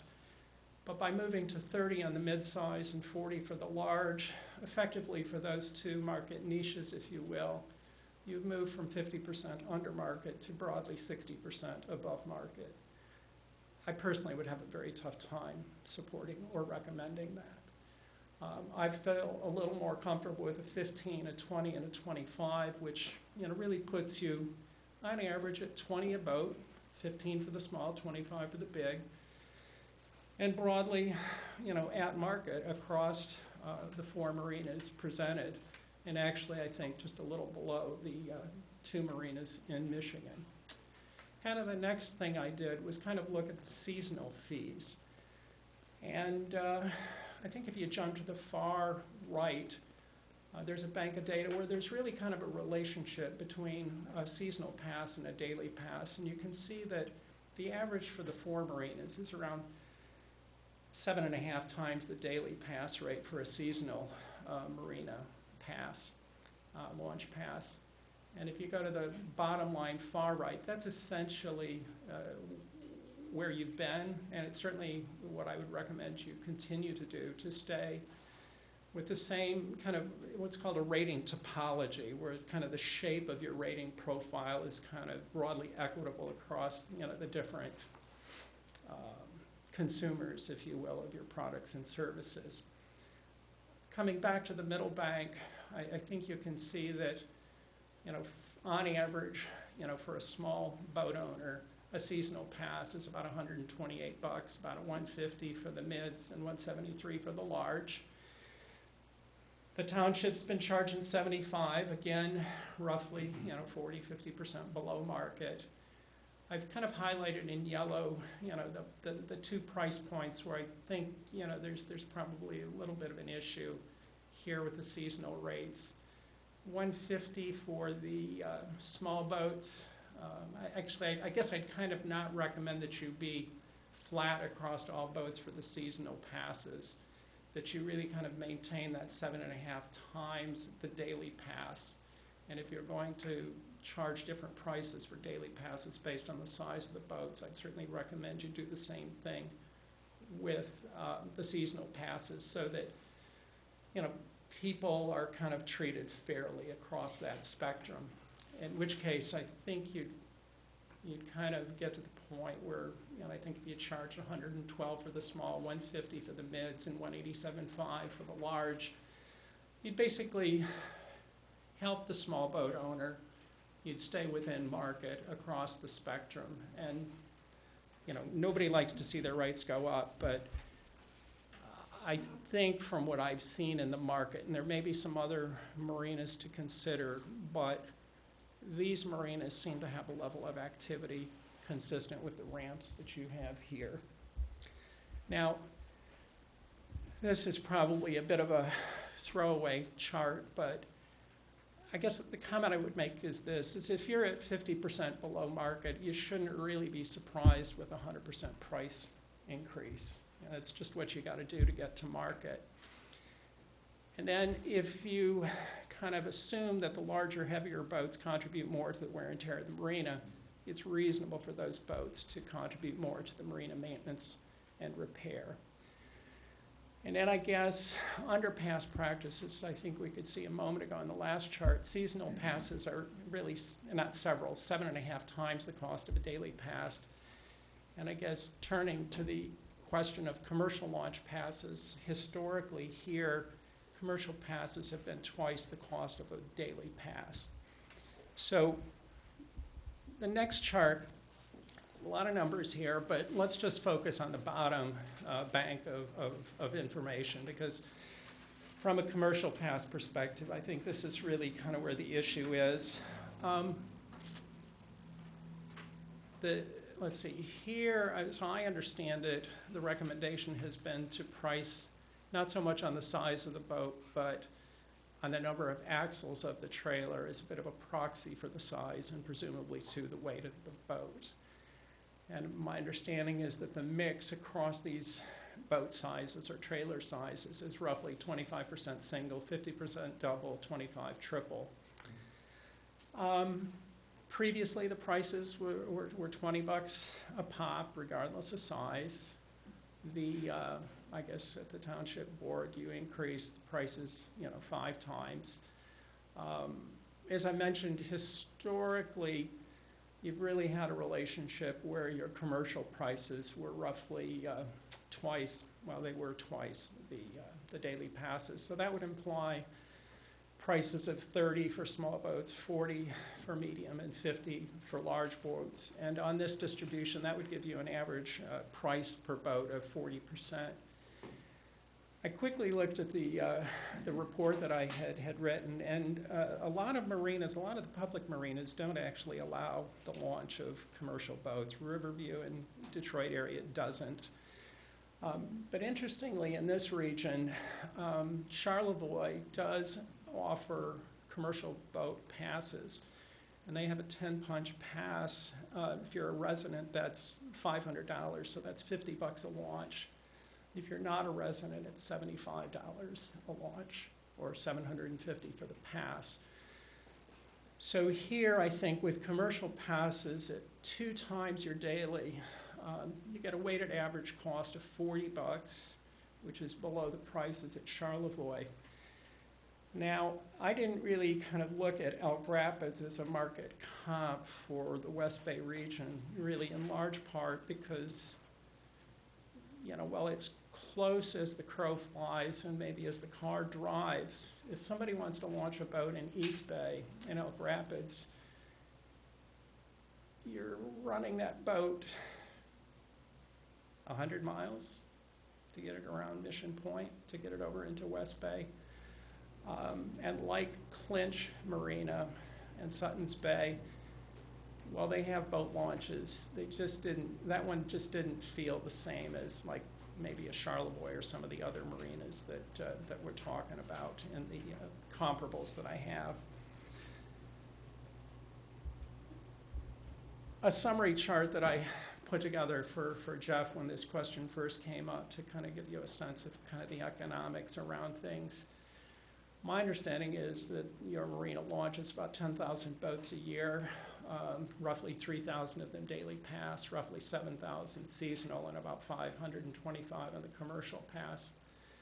And the pass counts are imputed here. I've got the launch fees, before, after, and suggested.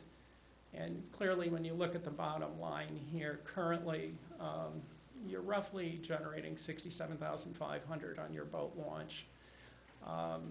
With the prices that you've approved at the moment, you generate roughly $200,000. That's largely a function of being above market on a couple of spots, both in the daily and the commercial. The suggestion is to just kind of go up to market, if you will, and that would generate the doubling of overall marina launch revenue that I kind of outlined in the initial presentation. So those are, I guess, the numbers as I see them from the market and the implication for you here locally in terms of, commercial rates. And I think, at 40, I think that's consistent with what you said you were happy with. And that's feasible, but $100 a boat that's absurd. And even if we compare market, if you're comparing markets with Wisconsin, Detroit, or anything else, if we say we're not going to include Elk Rapids being a fourth the price that is now even, then we can't say, oh, Detroit charges $3,000 a boat. So we're not going to drive Detroit bring a boat up. So Elk Rapids,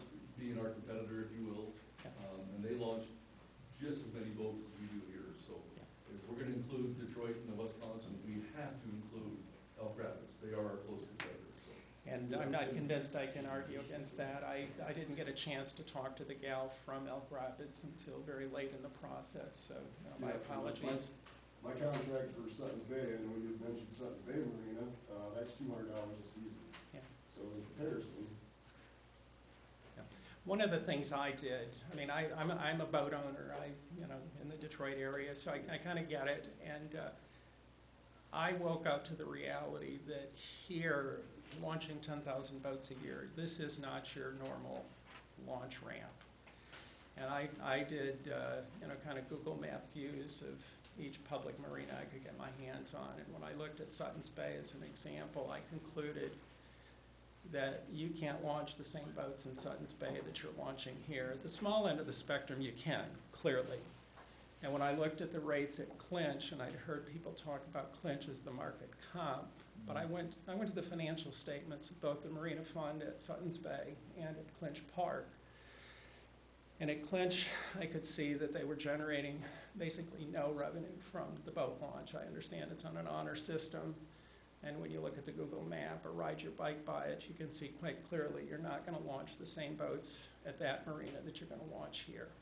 no, it is a very nice ramp, you Yep. know, and I kind of beg to differ as far as, I mean, my trailer, my tires are 23 inches wide, 2 sets of duals, so my weight is distributed extremely well. You'll never see me pull a boat up the ramp, dragging the outdrives up the ramp. You'll never see me back my trailer down as I watch people, because my slip is 2 in. You won't see me back a boat, a trailer down the dock. We appreciate it, Jim.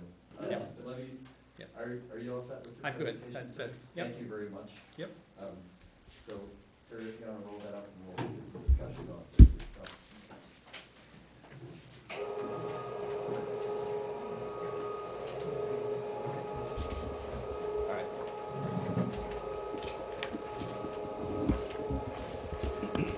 Apparently, we need about a 5-minute break for a bathroom run. Thank you.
Start the meeting again. Before we talk anymore, Bull and Jim, I know you guys weren't here for the last meeting when he gave us his full presentation. I would highly recommend you look up that packet online, because the amount of money that we're going to need to spend down there in the next few years is staggering once you really look at it. And he did a really good job of breaking down us not keeping up with the standard of living, cost of living, and where that's kind of put us now. And so we have quite a bit to make up, and we're trying to do it correctly, but we appreciate your input, because that'll help us. But I just wanted to say that. So, I understand, yep. but I Yep. don't think it's fair to hammer. Understand, and that's why we're back here, we're trying to figure it out. So, thank you. So Pete, did you want to say anything before we start talking about this? Yeah, just real quick. You know, there are a few access points to Grand Traverse Bay, and it's getting tighter and tighter, and the bay's not going to get any bigger. There's not going to be more public property unless somebody makes a massive donation somewhere, which we won't hold our breath. But the point is that it puts us in a challenging position, you know, here at Elmwood Township, to be that public access and to keep it here for future generations. Through our building and reinvigoration process that we've been going through, the phase 1, 2, 3 of the marina reconstruction, we're moving into phase 3. The cost of the project, as you as a board know, has really ballooned. All the while, these rates that we're discussing here tonight haven't changed since 2017. I remember I was at the meeting July 24th, 2017. And so every year that went by, the cost of everything kept going up exponentially, to use that term again. And but our rates pretty much stayed the same. And as we've learned through investigation with Mr. Claren's work, every year that went by that we didn't increase our rates, we began to have to supplement other areas of the marina. And then we recently improved our offerings for staff benefits, pay, just so we could get a crew, because we had a couple years where we couldn't fully staff. And we're still below market offering for wages. I'm not complaining, I'm just saying that had we been able to keep up at these other areas. So this has been an eye-opener for the board, for me as the harbor master, for I'm sure in Treasury and everything. The point is that if we're going to keep it here and we're going to be ready for the next generation to hand it off, you know, I really believe that this is a time that we're going to have to do that little leap forward, of course, in rates, and then get an idea of what we can do to do a continuation, maybe a formula that will help us not run into this again. I look at us as the marina is a gem. Few communities in this whole country have what we have on a lakefront like this. It's an incredible place, and I look at us as goodwill ambassadors for the township at the marina, as well as I believe that the users, both our slip holders and even our commercial guys, they also, we have a good working relationship with our boaters, just to put it that way.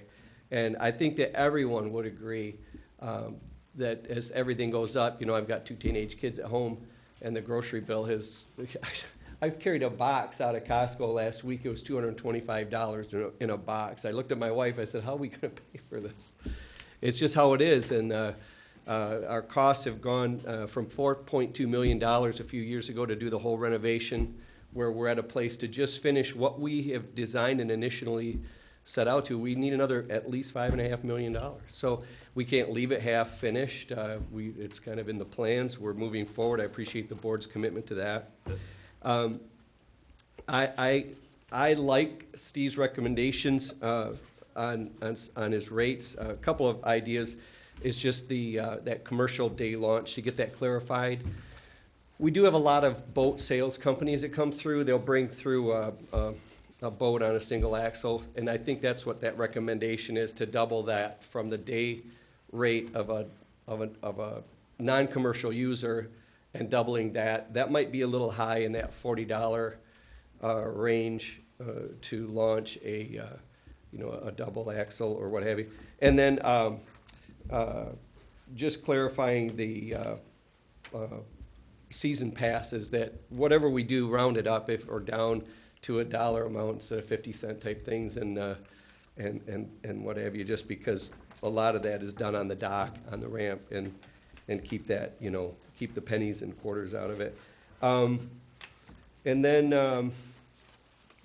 yeah, I guess since we haven't done anything since 2017, yeah, we're past due for a rate increase.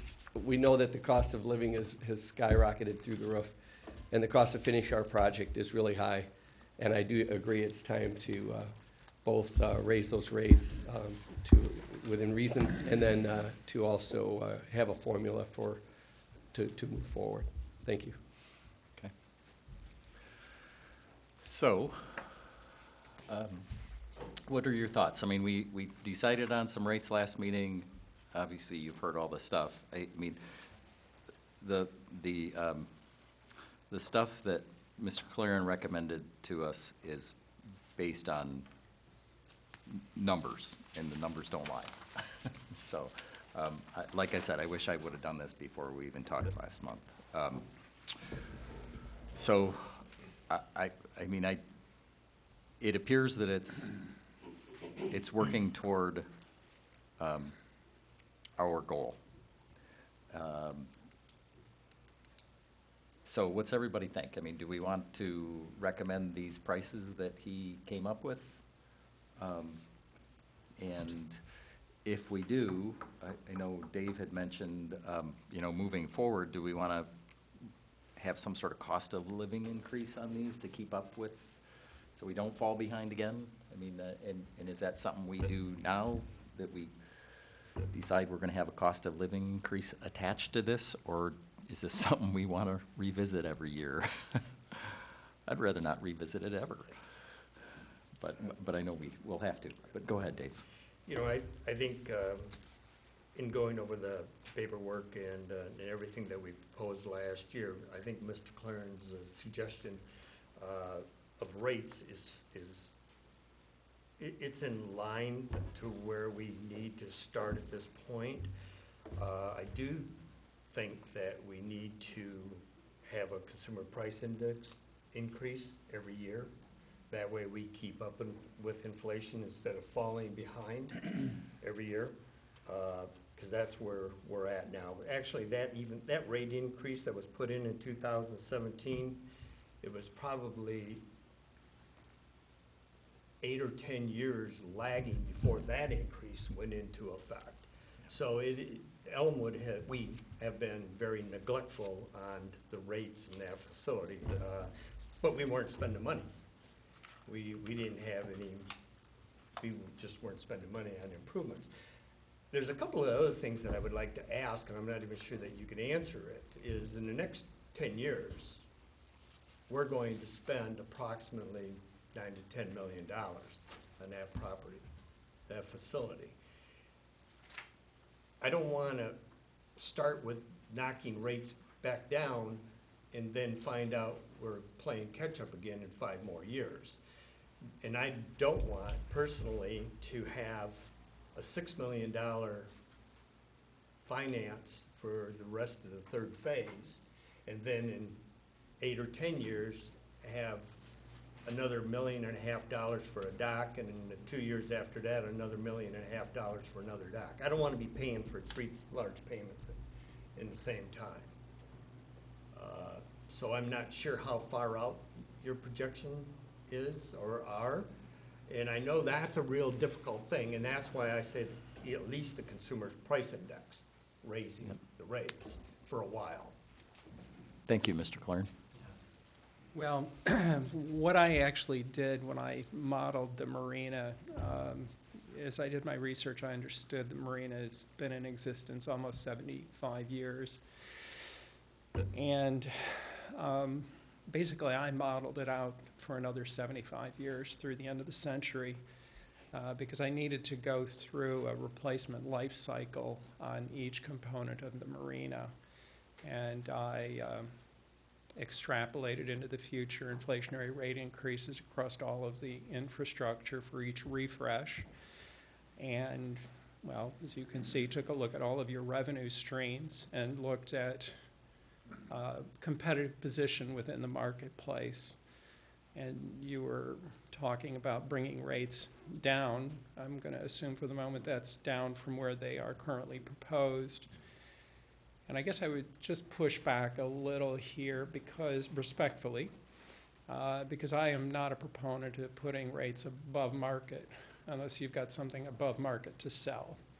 You know, we live in a market, we have to operate in that market, and those market realities ultimately will have impacts on the funds you have available to spend on the things you want to spend it upon. And in the modeling that I did, it was apparent that if you brought your rates up to market over that 75-year period, you'll have a marina that works the way you'd like it to work in a competitive market environment. If we continue to look at this. Well, Is that right? or- to your credit, Right. by implementing consumer price index adjusted rates on a going forward basis, you'll take a major step. I mean, the first thing you've got to do is bring rates up to market, and then you have to be on a trajectory going forward that really is a policy statement, is simply an avowed will to maintain market pricing. And if you do that, the numbers that I saw, you know, will mitigate some of the long-term debt costs that you'll otherwise need. Now, a caveat in here, of course, is what you will see at times is your marina fund balance will rise, and it will look as if you're wealthy and you've got things that you could do with it. But importantly, you know, the funds will need to stay in the marina fund to basically be on hand for those days when you do need to reinvest in that next dock, the next paving of the parking lot, the next ramp refresh, you know, those kinds of things.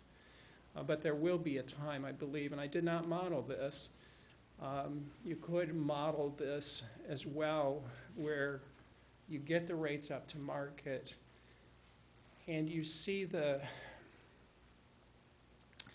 marina as what it is, owned by a municipality, and that's to say an enterprise fund that generates a reasonable income at market prices that might actually then generate a return to the owner, in this case the municipality, that becomes, if you will, an income stream for the municipality as compared to a cost center. Answer your question. Yeah, it does a pretty good job, yes. I mean, there's gonna be more questions, but I Sure. agree with everything you said. Sure. Yeah, and that Okay. makes sense. Okay. Jeff? Yeah. I could, Okay. since Please. we've had this presentation, I've pretty adamantly had this thought in my mind. I took a little respite from the board, and this thing's kind of gotten a little out of control. I would, I guess, motion to put on next month's board agenda a discussion of killing the Boaters Lounge. It's got to go. There's no point in it. No one cares about it. And it's ballooned from something we were going to spend less than $2 million on to something we are going to spend $6 million on and go into financing that we don't need to do. We don't need to finance a Boaters Lounge no one cares about. Literally. We go down there and survey. No one cares about this Boaters Lounge. And it is tripled in cost to us. We started down this thing, talking about it, doing, you know, free money things that we had to do. What do you want? Post it up here. No concept of cost. Maybe a gentleman stood up back there, but I guarantee you if we walk down the docks and we talk to slip holders, do you want your rates to go up or do you want a new Boaters Lounge? Flat answer. Everyone's going to know. And it's just, and beyond any of that, I just can't fathom from 7 years ago, 8 years ago, 10 years ago, the thought of us bonding out for the marina, because the exact point, the marina has historically been something that we didn't make a bunch of money off of, but that made money and we could take a little bit out and it was self-sufficient. And I think a lot of what you presented to us is we are way off course to continue that with our plan. But the biggest thing and easiest thing we can do is not build a $6 million building we don't need and nobody wants. So that's my real big thing. Otherwise, I'm supportive of either the rates that you're talking about or maybe even a little in between what we proposed in there. But we gotta kill this giant building. It's just, that's just so apparent to me. It's just gotta go. Maybe we do something different, but that's my position. So how about if we figure out the rates first? Exactly. I'd make a motion, we adopt the rates suggested by Mr. Claren on the revision of what we passed last month.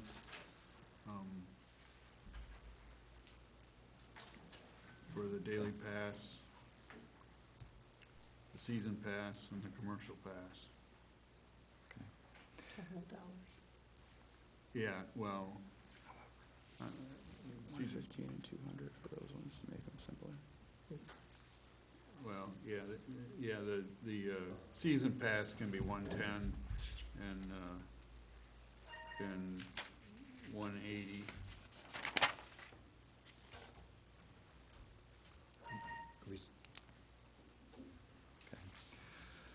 So those would be the two changes for a single axle, season pass 110, for triple Yeah. axle, season pass 180. 180, yeah, and then incorporate the cost of living raise, rounded down to the dollar.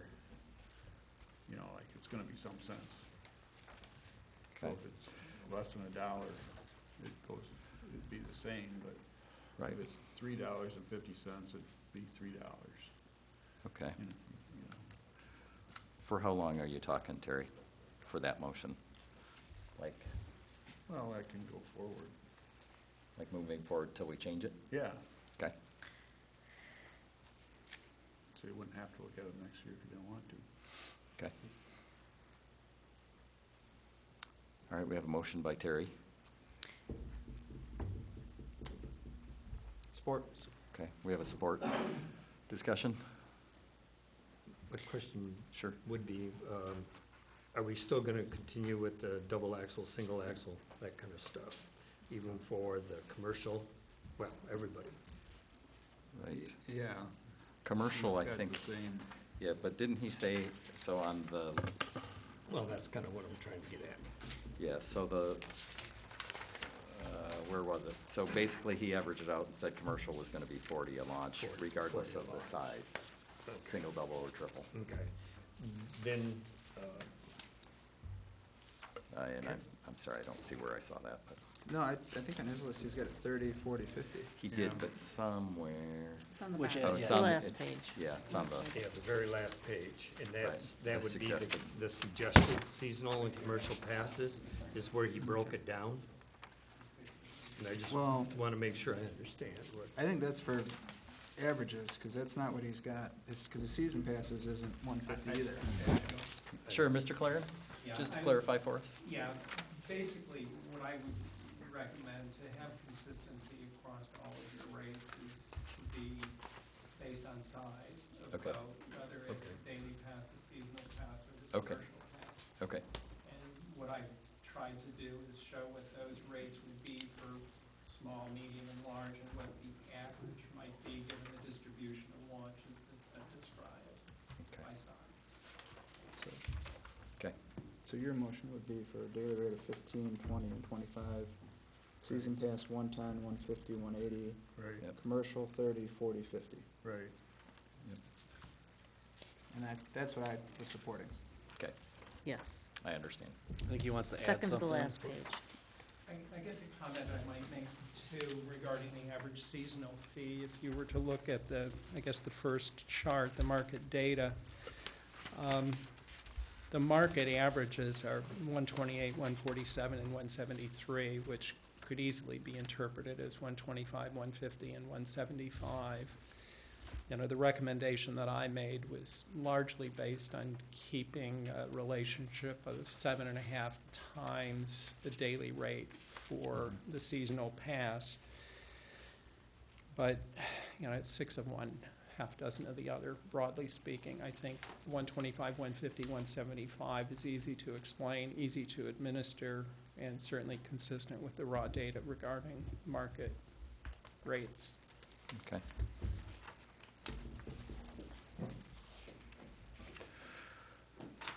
Sure, Pete, come on up. Just a question regarding the commercial launch. So these single, double, and triples would be like a boat dealer who comes in, but a commercial hauler, will their rate be that averaged amount 40? I'd like clarification, if we could have that clarified in other words, a commercial boat hauler hauling someone's boat who does not have a trailer, they pick the boat up in the yard, bring it over here, back it into the ramp, and off they go. We don't have that rate in here unless you specify that specifically what that rate will be. Because all the semi-trailers, almost all of them, well, there's some triples, but most of them are double axle, and that would be at the 40. But And I guess that's what I was looking at on the last page. I thought that's what that was. So the that would be average. It would make it simple, and I don't know, That's maybe the Steve suggested. has a suggestion on the commercial launch rate. If we hit that average on every launch, it would make it simple as far as your math goes and easy to track and.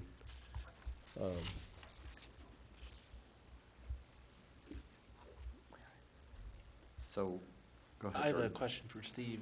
Do you think it's important to price them as such, or to just price it as an average? Is it important to the consumer to see those differences?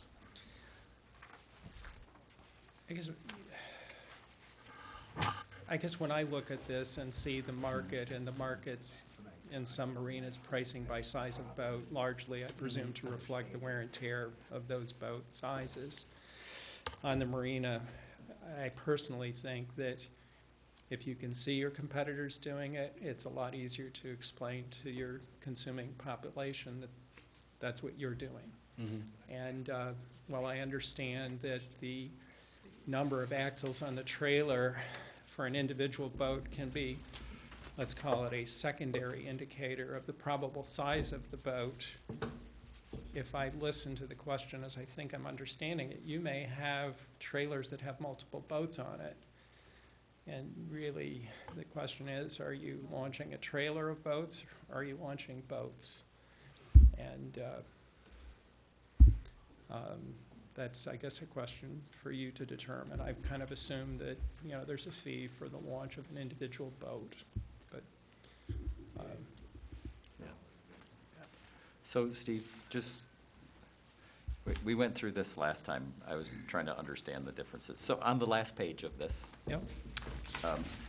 The second line down, third column to the right, it says commercial pass is $40. And that's a suggested price. That, I'm assuming, is for Oh. the commercial. Well, that's an average. You're talking about this chart? Yeah, you want the ones on this page. I'm talking about the last page. Last The very last Oh, page. I'm sorry, yes, you're right, those are averages. So, Yeah. yeah, what I've basically done is brought the Oh, you don't have it? average forward. It's the second to the last page that has the suggested. Oh, you know what? I'm looking at the other one. I have both of them. Sorry. This is the new, the one we Yeah, just, I have both. he just brought today. Sorry. And there's more copies. Yeah, I have a different one. Focusing on those is what his recommendation is, but he just said. The initial one, we had a different. Yeah, what I- Okay. what I had I to- understand now. Yeah. Thank you. Okay. Yep. All right, so we have a motion, we have support. Did we get everything clarified on that?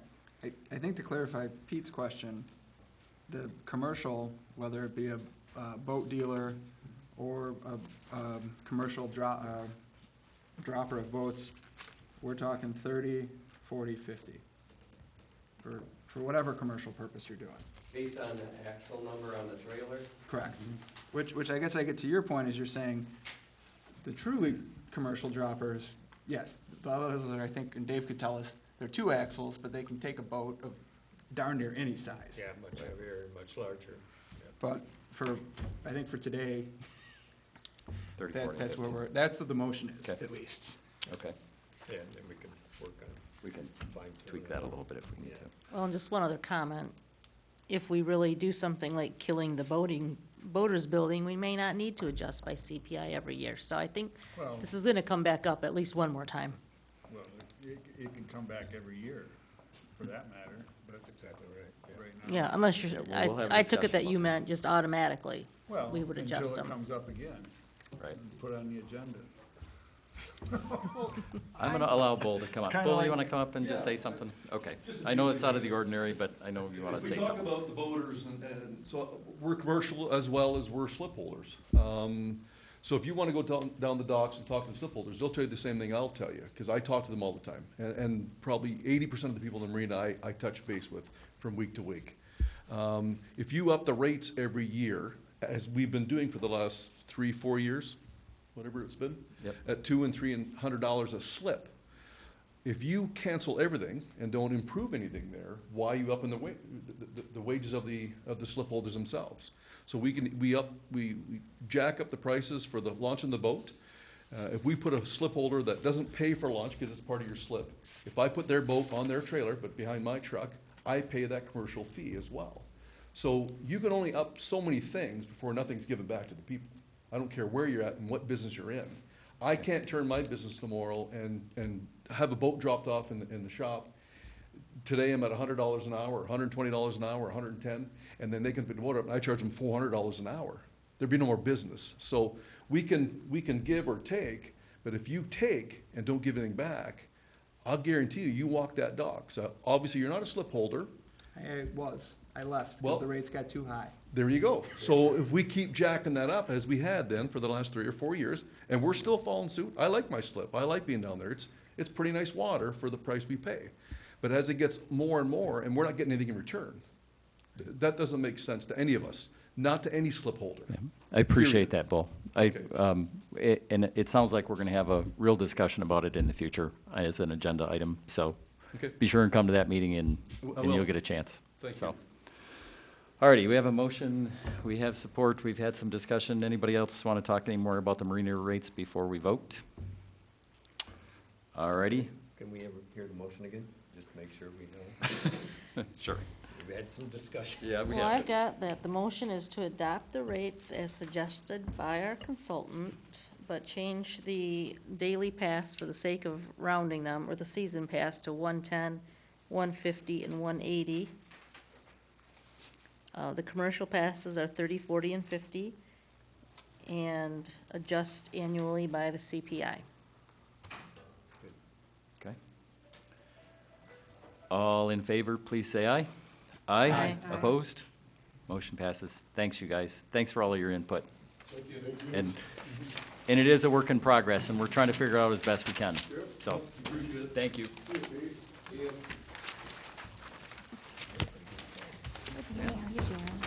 Introduction of zoning ordinance amendments. Can you try to not make this controversial, Sarah?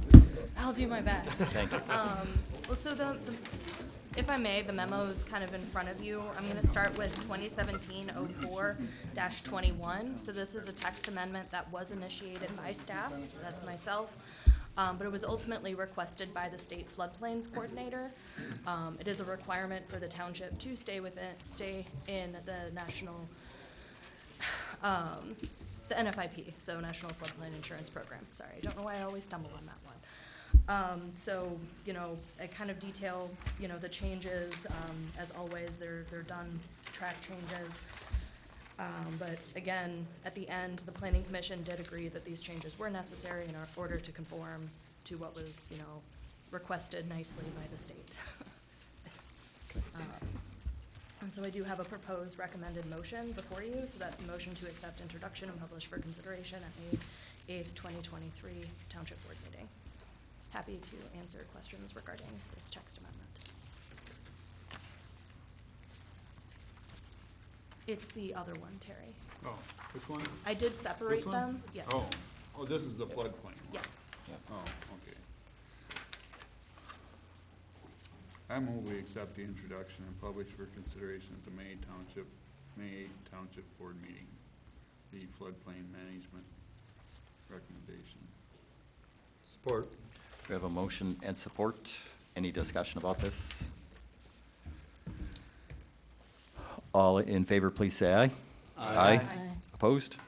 Motion passes. Thank you. The second one is a little bit more detailed and kind of is a little bit all-encompassing. I'm happy to walk through each of the proposed modifications, but again, I think through track changes, it does a really, you know, decent job. I do kind of like briefly summarize, you know, why, you know, myself, you know, as staff, you know, working with the planning commission is suggesting that these modifications be made to our zoning ordinance. First and foremost, it's correcting a few errors that are within our zoning ordinance to clarify, you know, what is within our ordinance and how it's, the ordinance has historically been interpreted, as well as to align township definitions with those of the state, you know, specifically campgrounds. Question. Kyle, go ahead. So I guess the one that I had a question about was the campground. Is that a state definition? And my issue is a parcel or tract of land under the control of a person. I wonder, I fear somebody would say, oh, well, we've got a partnership, or we've got an LLC, or we've got a corporation. Is that the state's language? I do believe so, and person was actually what was in our ordinance as well, yeah. Yeah, well, yeah, it said any Mhm. person before, so I guess it hasn't been a problem, but It's control one of of an those entity? things, I do also understand that, you know, I don't have the state definition in front of me, but I'm 98% certain that it's, again, I just, you know, suggesting this modification to match that of the states. But our zoning ordinance, you know, when you're reading, I believe it's at the start of Article 2 or Article 1, it does talk about, you know, if there's any reference to any gender, it should be interpreted to mean all genders, or, you know, if it's person, it's entity, or, you know, LLC. So Okay. it's just, we do have a catch-all in our ordinance. All right, because that was the only, I thought, Yep. somebody might, Mhm. and say, I'm not a person, because I deal with people like that. You're not the only one.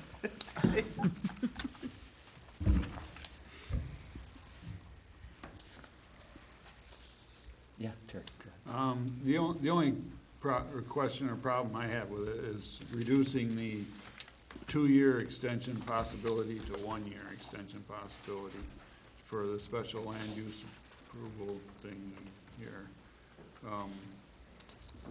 In this township, it takes almost a year or more to get things through the Township Planning Commission to begin with.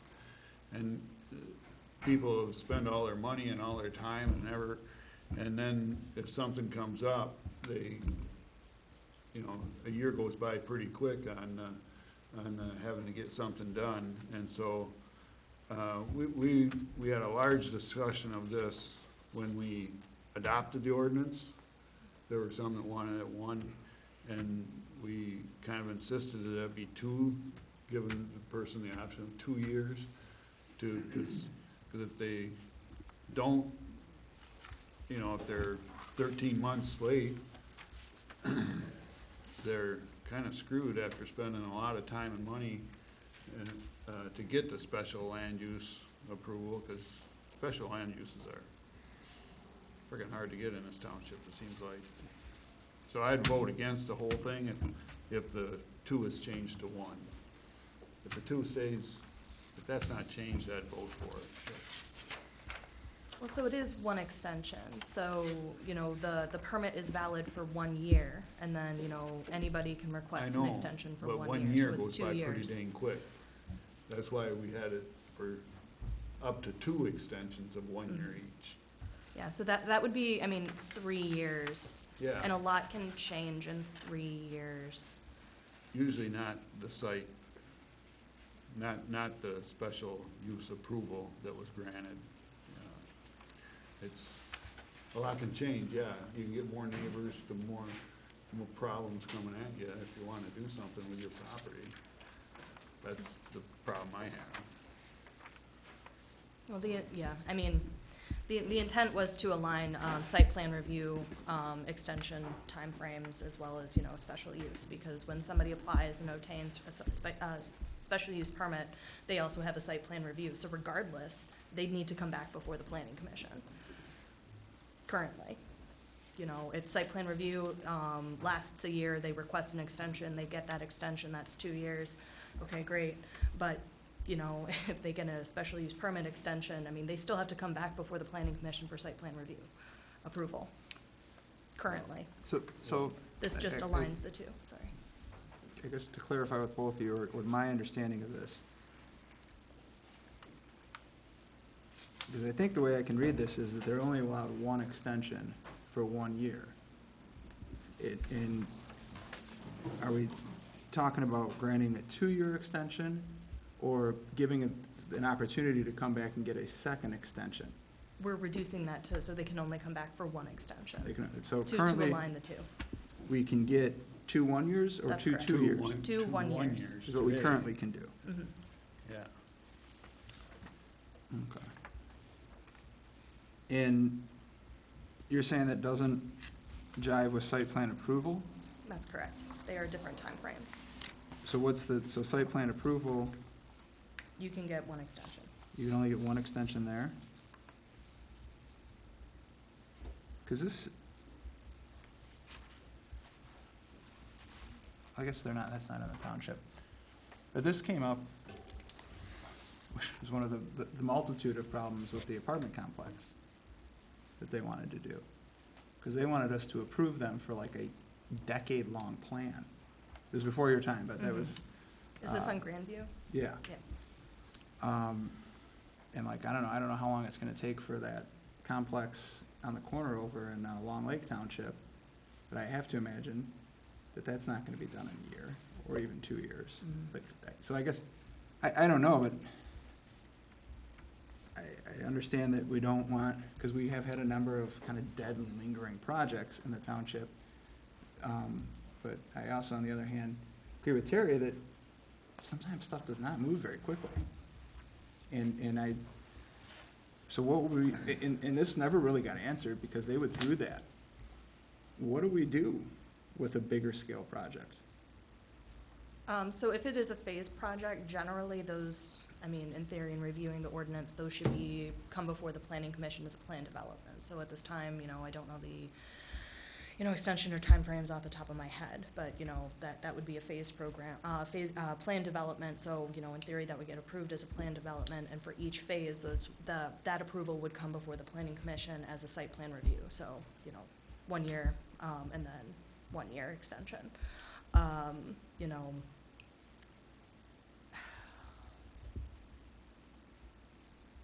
So if you're saying there's a conflict, I'd say change the site plan review to have up to two 1-year extensions. So rather approvals than from the reduce planning commission this, to last 3 years. Reduce the special land use approval to 1, change the other one up to 2. That would be my idea. Yeah. So many things happen when you're trying to do something with your property that are just, well, look at COVID. Somebody trying to do something, they couldn't get any workers to do any work. What do? You're kind of screwed. Then And you the gotta go cost through the doubled. whole- Huh? And all your costs doubled, and you're budgeting a project Well, on. yeah, and it costs a lot to get a special land use Mhm. approval.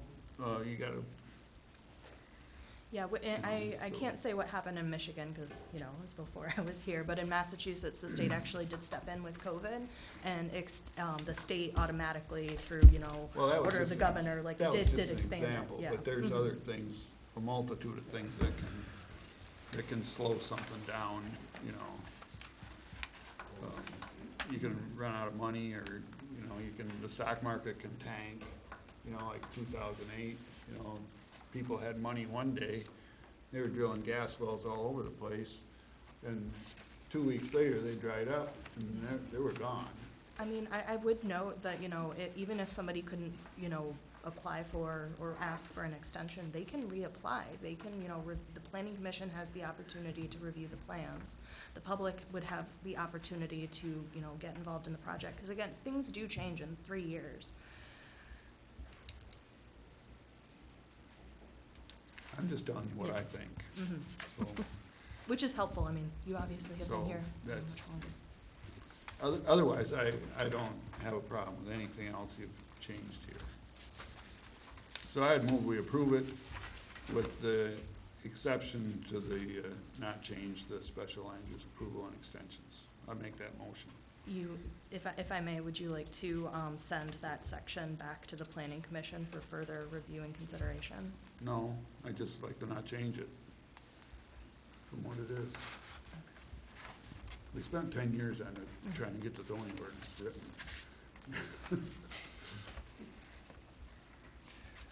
That would be my motion. If I can get a support, and we can Support. vote on it. Okay, so we have a motion and support.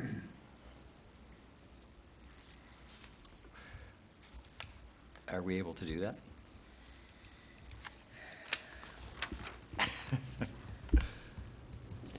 It's one of those things where this is part of the reason why I did pull the proposed changes regarding the NFIP, and I put that in separately. I would view it as more kosher if you were to send that one section back to the planning commission and move forward with the rest. Why? I don't want them Or to we, change it. Well, I think what Terry would like to do, and maybe you brought up, is not send this section back, not 9.5, but the site plan approval section, so they don't conflict. With that, because I think that's what Sarah's saying is basically right now, the site plan approval is only good for a year. So she's trying to get them to be the same, and I think what Terry's saying is, sure, make them the same, but make them 2 years. Or, I think, and this is what I wanted to clarify, 1 year, but you can get a second 1 year.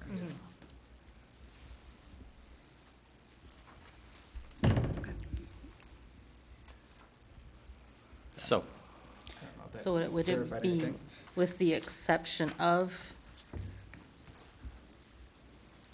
the section? proposed modifications to section 9.5.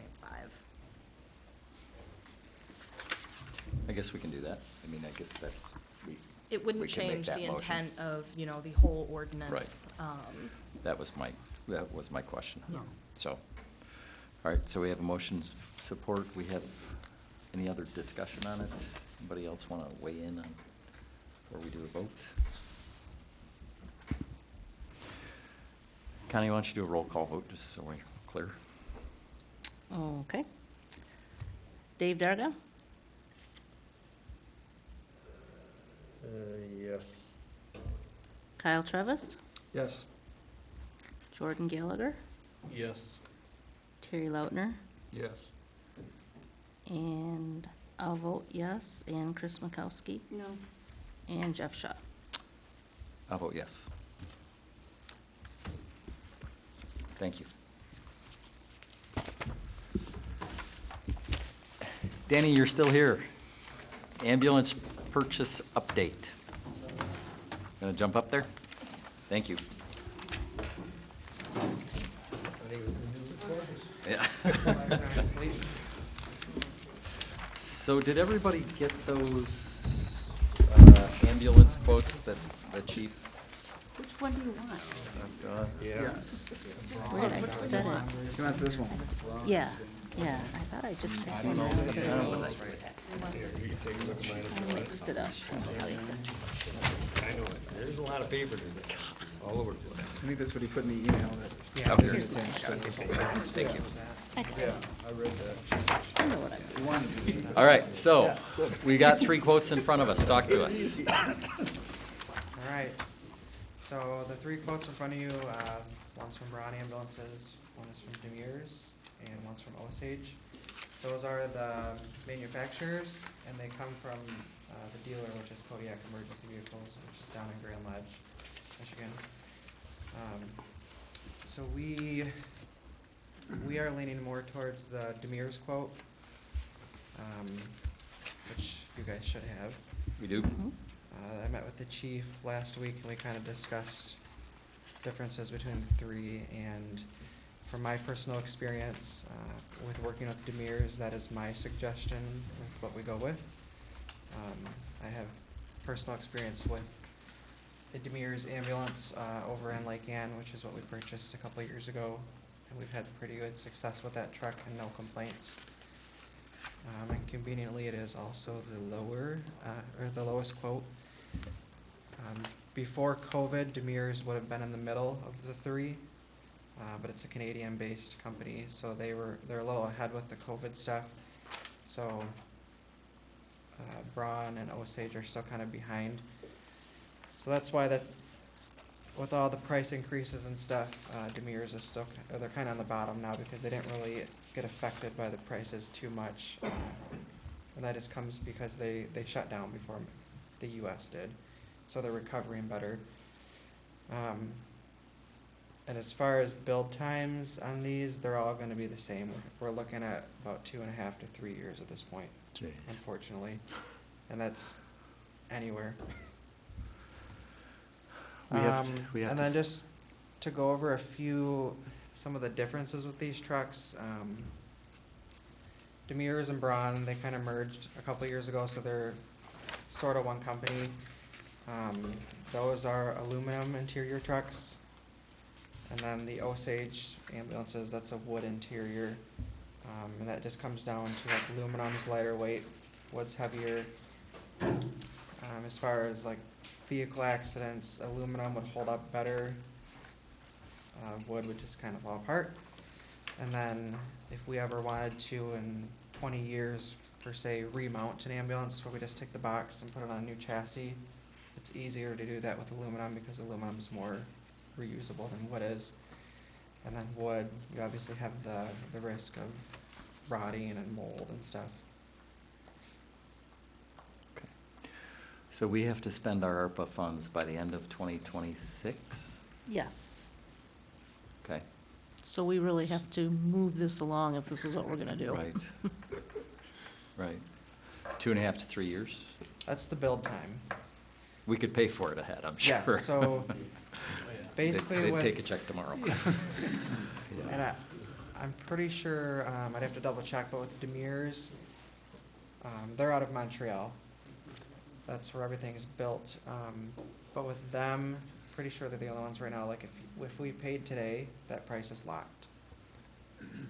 These other companies, I'm like Braun, I'm pretty sure if you pay today and it changes, we have to pay for the adjustments 2 years down the road per se.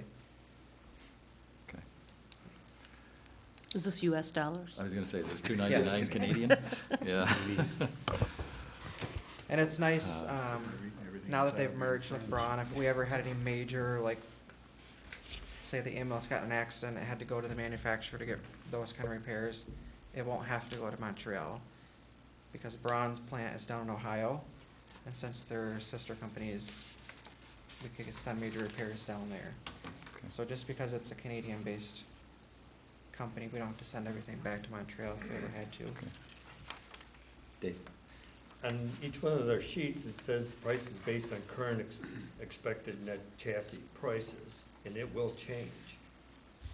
The final sale price will be adjusted accordingly. So if that's built 3 years out, I don't know, I mean, I would want a guarantee on that.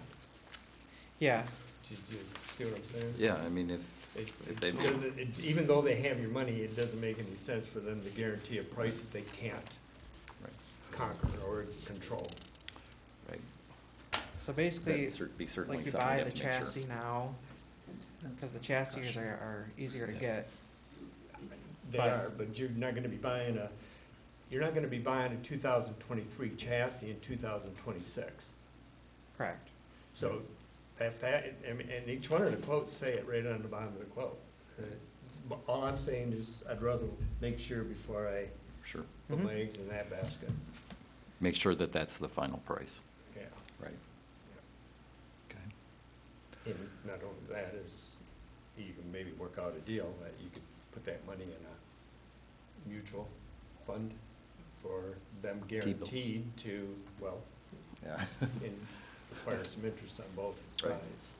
Well, last time, we bought the chassis right away. Yeah, that's right, we did. So is that, would that be the same procedure? But I think they started building it right away, and it just Yeah. took Yeah, all those they- months to build. They had a chassis in stock. Right. Yeah, so like, just Right. for an example, like when we bought our Demers ambulance in Lake Ann in 2020, it was built in 10 months. Yeah. So the chassis and the box, it was all the same year. Now we're looking at these 2.5-year time frames, so. Mhm. Be a question to answer. So Yeah, is that everybody who's basically got the same lead time Yeah. industry-wide? There's some of the companies out there even over 3 years, looking at 4. Okay. Just because with all the shortages, everybody is so far behind, and they kind of had the same crisis as like the toilet paper per se. These timeframes started getting longer, agencies started buying 3 to 4 ambulances at a time. If they, say these agencies bought 1 every 5 years, now they were buying 4 just because they were panicking. And everybody's got money. Right. Good opportunity Right. to find a lightly used one. Yeah.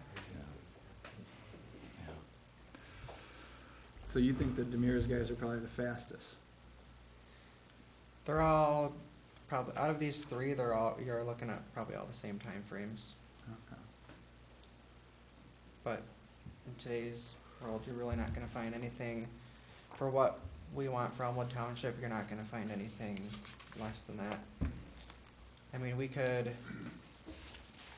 if we went with the type 3, so this is a type 1 ambulance, which is on what we expect for the F-550 chassis, with the bigger box, which is similar to the ambulance we have now. That can accommodate like the 4x4 and stuff. If we went to like a type 3 ambulance, which is cheaper per se, the time frame would get lesser. But those ambulances are built for high call volumes to be run ragged. They're not really built to last 15, 20 years.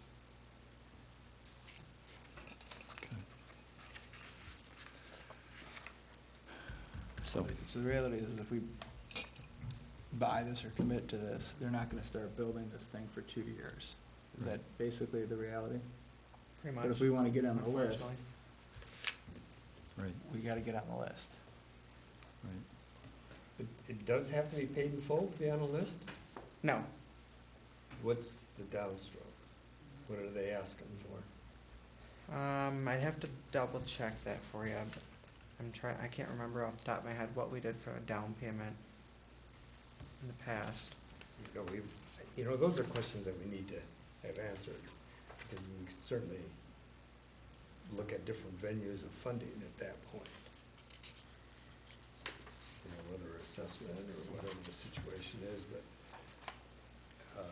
I think we need to look forward to a new ambulance, but we need to know what out-of-pocket is going to be as well, and what the end price is going to be.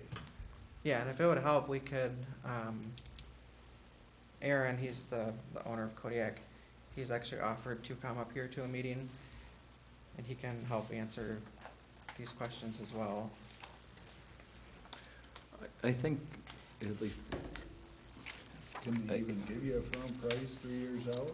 yeah, I guess that'd be I don't the think they question. can, but they could probably put a cap on what, Well, I think they're largely giving us a price for what they're gonna do. They're just not gonna tie themselves to what Ford's gonna charge them for a truck. That's what it looks like. well, if that's the case. But they then have caps. They'd all, any ambulance you get, the truck would be the same price. Well, yeah, kind of technically, but if you're assuming the cab is gonna be, or the chassis is going to be one price, and it's all of a sudden it's $50,000 or $100,000 over, that's kind of That's what gonna we be had with something the else other they're gonna ambulance. look We did several add-ons, and Mhm. it's kind of defeats that's the purpose good. of going out and getting bids. If this quote's good, that's why. Especially if you don't know what you're getting into to begin with. So we got a couple of questions.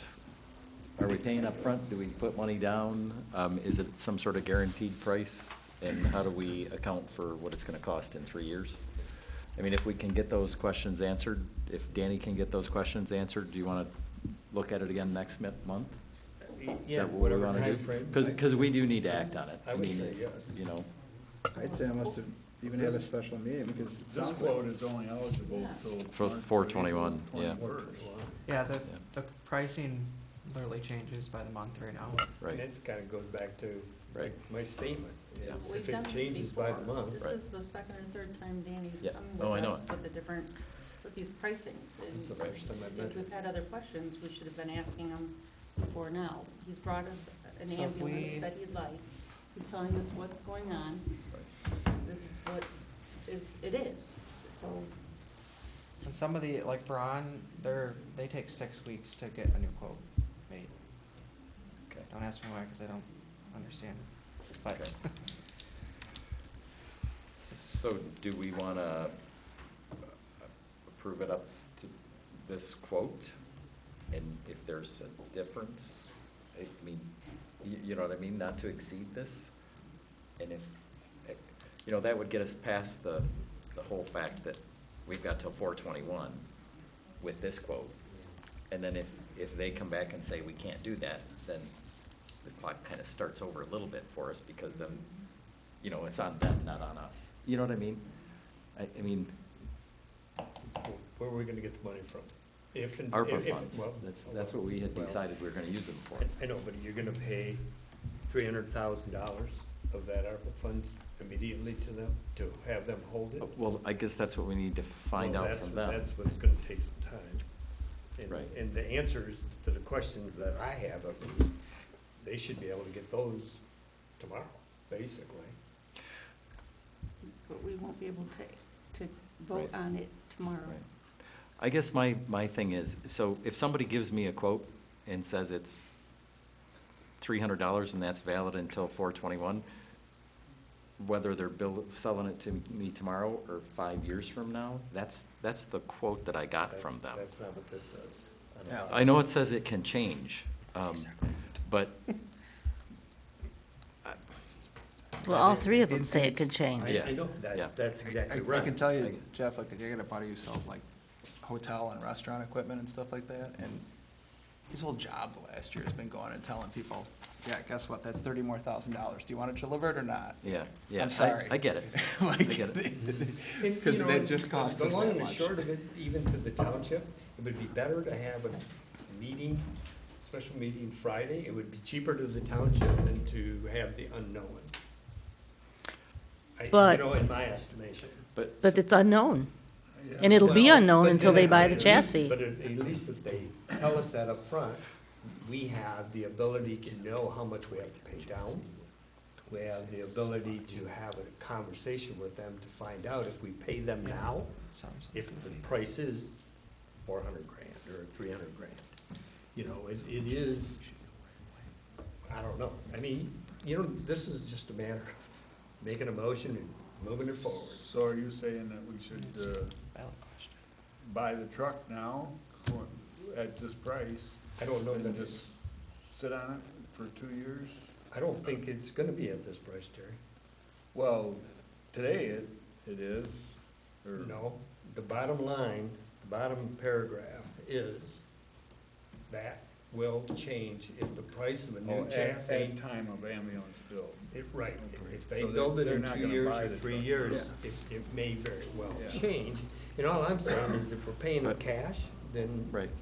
will that lock that price in for whatever new vehicle Sure. they're producing, whether it's a 26? Well, but the quote says on current expected, not on current price, on current expected net chassis price. That's- So they're, much like Mr. Claren did for us, they're projecting whatever expenses they expect. Are going Yeah. to be. So, yeah, But they're- which I understand might not be. But he's not asking for 300 grand up front. Well, I don't think these guys are asking for three, we want Yeah, to we don't know. We don't know. because we want We to don't get the know. ARPA money out of it. I don't know what they're asking, to be honest with you. It should have Right. been in here, into the packet. What do you mean? It seems like that's probably not gonna be a material, difference, maybe $5,000 to $10,000 at the most, I would think. And a $300,000 purchase, that's not that much when we're using ARPA funds anyway. Right, and if we're gonna, Free money. Well, we're paying well, this for is it. all out of our control. Let's make a motion. Right. And there's enough in the fund balance of the fire fund to set aside an extra amount of money in case it comes in over. Even if we had decided to use 300,000 of the ARPA funds now, if we spend another 176,000 on something else, we'd still have some in the fire fund that we could transfer, keep that separate until we see the final price. I guess we got the approval on the union, didn't Well, So basically, I mean, if it's 10% higher, that's 30 grand, 30 grand, yeah.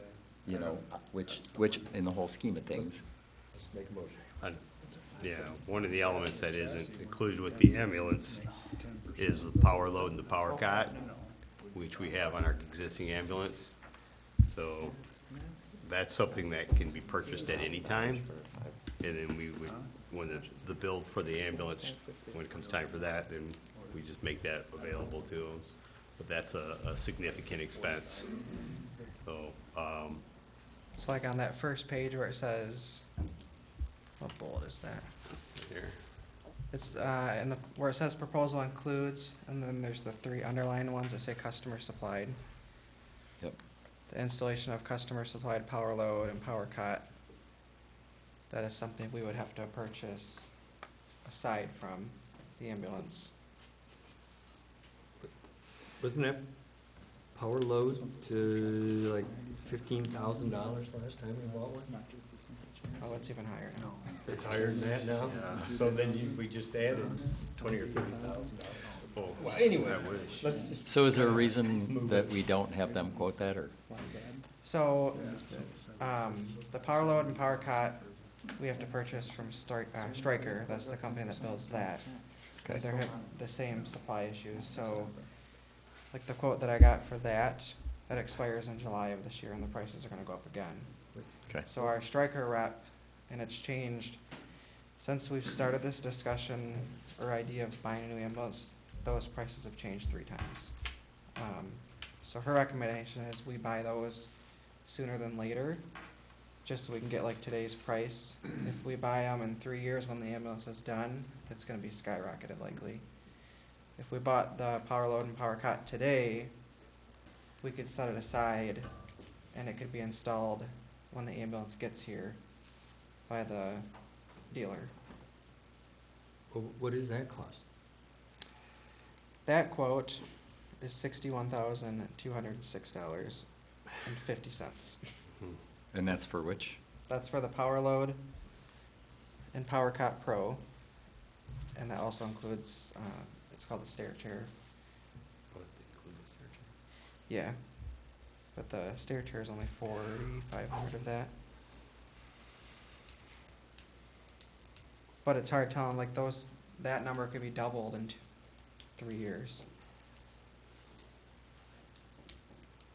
Does that 61,000 include the docking station, heater mount,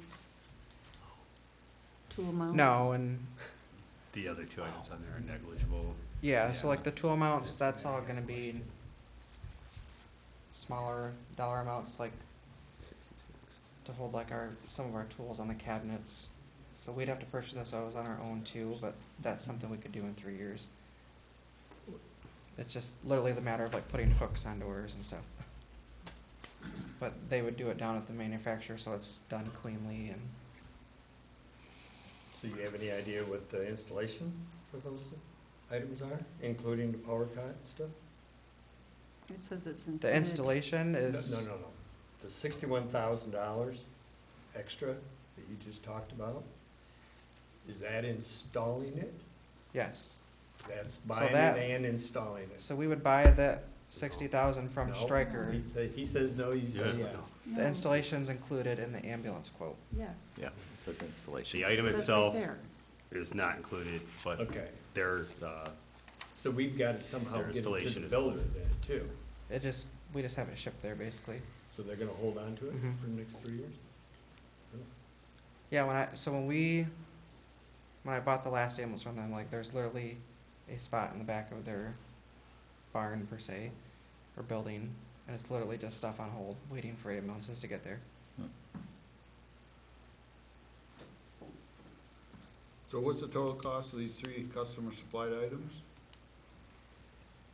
$61,206.50, and that's the quote until July 9th of this year.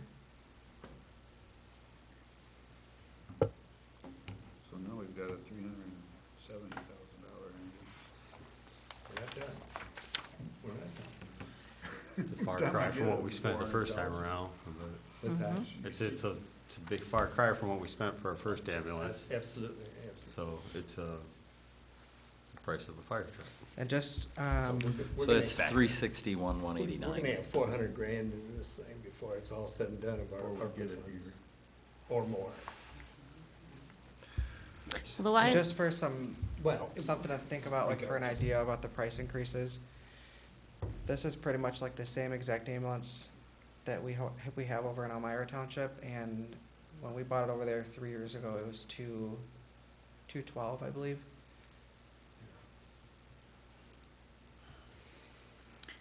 So like anything else, it's not gonna get any cheaper if we wait. Looking at the ARPA funds, using the ARPA funds, I think this is something that has the potential, well, it will benefit all of the township residents, because we're not gonna go out and ask for another millage to buy this next ambulance. Because how old, we got the other one in 16? It's a 2016. So by the time this one gets built, it's gonna be 10 years old. So, it's just, there are things out of our control, and that's one of these, is the costs, and it's not something we're gonna have to ask an extra millage for. I think we need to. I'll make the motion to purchase the Demir's ambulance per the quote, $299,983, which will be a final adjustment at the end of the build. Or understanding there could be more costs at the end.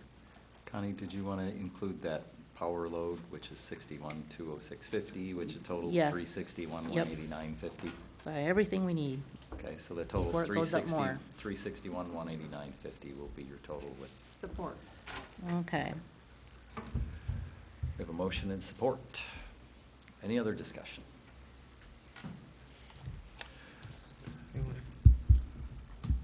All in favor, please say aye. Aye. Aye. Opposed? Thank you. Motion passes. Thanks, Danny. Yeah, no Danny, problem. thanks for all your work. No problem. So you can let them know, and then whatever other details you can get for us would be great regarding money down, Yeah, how I'll that's all call- gonna work. I'll probably So- call my leave her, actually. And then I'll put that in my supervisor's report next month. Perfect. So, okay. Thank you. Chief, thank you.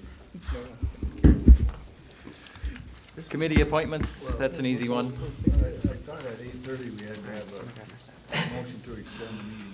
We probably do, Terry. We do. Isn't that? Yes, yeah, we do. Yeah. Somebody wanna make a motion to extend the meeting? We should be able to knock it I'll out. make a motion to extend the meeting till 9 o'clock. Okay. Motion and support. All in favor, please say aye. Aye. Aye. Aye. Opposed? Aye. Okay. All right, committee appointments. There's 2 of them, Marina and Parks and Rec. I move we appoint the 2 people recommended by the supervisor to the Marina and the Parks Committee, Kelly Ignace and Brian Smith. Motion and support. Support. Any discussion? All in favor, please say aye. Aye. Opposed? Thank you. Okay, so if you remember, a couple of years ago, TART came and they were interested in building a building and maybe getting some property from us, and we weren't really sure what we were gonna do with Brewery Creek at the time. So, they're still interested. There is that gravel lot over behind Speedway. That was designed to have 12 parking spots in our marina, or in our Brewery Creek plan. If you remember, originally, our engineers didn't even consider that area. The first design didn't have that in there. So Sarah and I met with Tart and just walked around, and they're very interested. I said, you know what, we'll put it on the agenda, see if that's something the board's interested in doing, a long-term lease with Tart. They want to build a pole barn and keep some of their equipment in. It's got good access for them. One thing that we talked about is, I told them, you know, one thing that would probably sweeten the deal a little bit is if they would want to build a path for us, at least help us build a path where that easement is, which they seem to think that they could probably do. You know, they have the manpower and they have the connections and all that kind of stuff. So they would be willing to help us make that connection, whether that means, I don't know what that means. This is just getting our feet wet. If the board's interested in this, I can pursue it more with Tart and have them put together some sort of a formal interest, whatever. If the board's not, then we can just let it go and be done with it. So that's why I'm bringing it to you guys. I'm not. Okay. I think we should keep it for the marina. Okay. Pete, Yes. what's your opinion on that for parking? Do you know what I'm talking about? Yes, I do. Okay. I just think if you build it, they will come. But I do appreciate all that type of public access and improvement for the Tart Trail and things like that. They're wonderful. And we utilize it as a family ourselves. But I do know also that people meet up already in that parking area, and they just kind of fill it in and take off. So if weekends will be a challenge, weekdays probably just fine. So, I mean, we got to work around it. Maybe designate single vehicle and truck and trailer parking only type spaces, and if it's full, it's full. But we can work with it, whatever you decide. Okay. Another good point would be, maybe the township's gonna need a storage building. And that might be a perfect place to put it, something more for our equipment. Well, if Tart had a 10-year lease with us and built a building for us, might That work could out work pretty to well our for everybody. advantage. And that may be a situation. In the short term, it depends on how the negotiations would go. Yeah. But everybody's got a point. I mean, Terry's got a very good point, and, but a short-term lease, they're giving up a lot to walk away in 5 years or 10 years. Right, no, they would want a long-term lease, which we didn't define that, so, I mean, And so they're just wanting a building, they're not talking parking for the Tart Trail? correct, although he did say, well, we might want to put some bathrooms in there, which would encourage people to come and use it. Yeah, but see, this keeps getting better and better for us. Let them build a building, let them Yeah. build some bathrooms. Yeah. We'll sign a 20-year lease and then Well, not renew. Well, I mean, that could possibly happen. Again, you know, a long-term, so if we wanted to sell that piece of property, we would have to advertise it on the open market. It would probably price them out of it, all that kind of stuff. A long-term lease is something that we could do relatively simply without having to do that. And I contacted our attorney, and he basically said, here's what you'd need to do. So, again, it doesn't matter to me either way, but I wanted to bring it to you guys to either say, to let them know, no, we're not interested, or bring us something more. I tend to agree with Terry, but I think Pete's point, and there's a reality of, particularly if we build this connection, which I think we should, people are gonna use yeah, right here. Right there, yeah. If we build a connection, people are gonna continue to use Brewery Creek to access the Tart Trail. So that's my only question, is like, are we passing up an opportunity to get something we're gonna have to deal with anyways? Or are we giving up too much prime parking?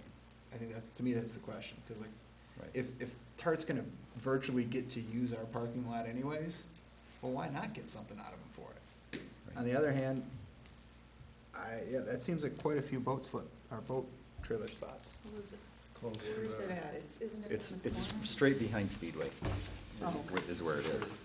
Yeah, and, you know, honestly, that's the area that gets filled last.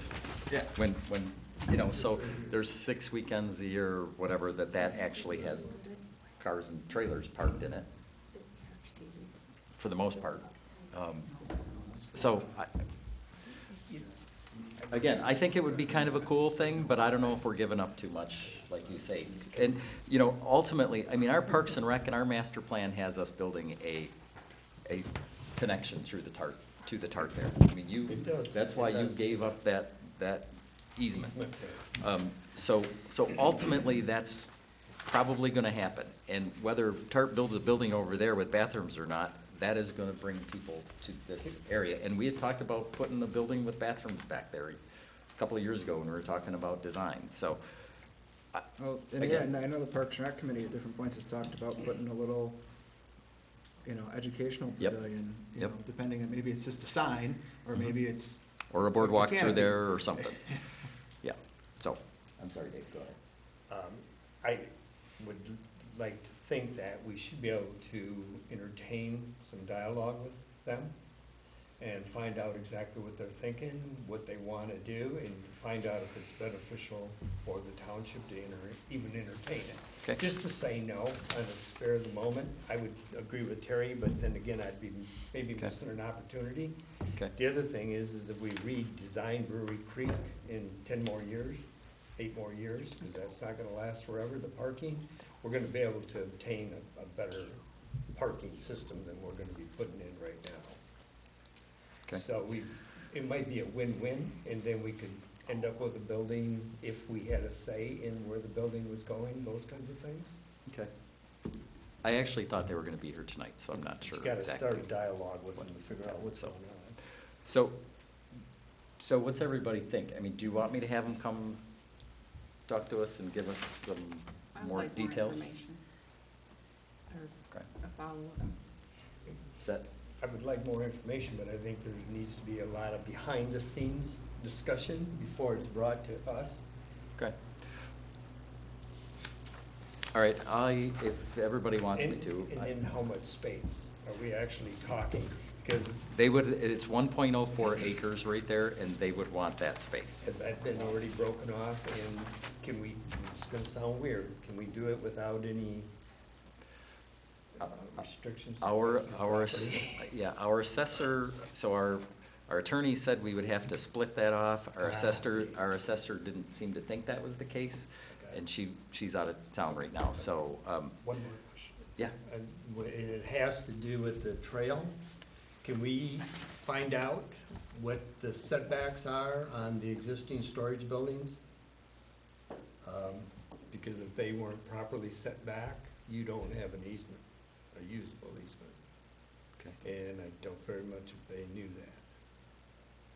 Okay. It got Is there a brought up setback? when they got approved. know- Now, I don't know if it got I know it did. enforced when they got built. I know it did, but not everything's Come on up, perfect in Sarah. the world. The proposed plans that were approved by the planning commission show that the storage buildings were 10-foot from the edge of the lot line. So there is a 10-foot right-of-way easement that, you know, Supposed to be a 20-foot right-of-way easement, plus the buildings are supposed to be set back from that. not when it comes to, I mean, it's not a street, a road right-of-way. Not a road right-of-way. So setbacks are generally from the edge of the road right-of-way or, you know, the lot line. So they, you know, do meet the side setback, and that's why it's 10 feet off. So it's 10 feet off of the easement, or is it 10 feet The off of the easement, the property easement, line? so the property line, there's 10 feet for the easement, and then there's the edge of the building. So it goes right along. Yes. Yeah, so it'd be tight against it, so when the snow and everything comes off, it's in your easement, doesn't make sense. That was what was approved by the planning commission. Well, that's why I brought it up right now, because I Okay. didn't think by looking at it, it made any sense. Okay, so do you guys want me to have Tart come and give us a more detailed idea of what they would like? Is that, or, I mean, Terry, I know you just assume they don't even show up. But, I think we're gonna need that. They wanna take that whole field there. Yeah. That's the nicest field in the whole Brewery Creek. It's gravel is what it is. Actually, it's mud right now. It So, is? yeah, it's really muddy. Pretty It's a high. muddy mess right now. So, Isn't that where they stored all the wood chips Mhm. and stuff there? Yeah, and construction equipment and stuff, yeah. trucks a lot. That's where I'd wanna put my boat if I was parking there. Close to the Dairy Queen. So what do you guys want me to do? You want me to, do you want a motion to have them come back? Do you want to let it go? What's everybody want to do? Motion to have them come back with more info. Okay, Support. we have a motion and support. Any other discussion?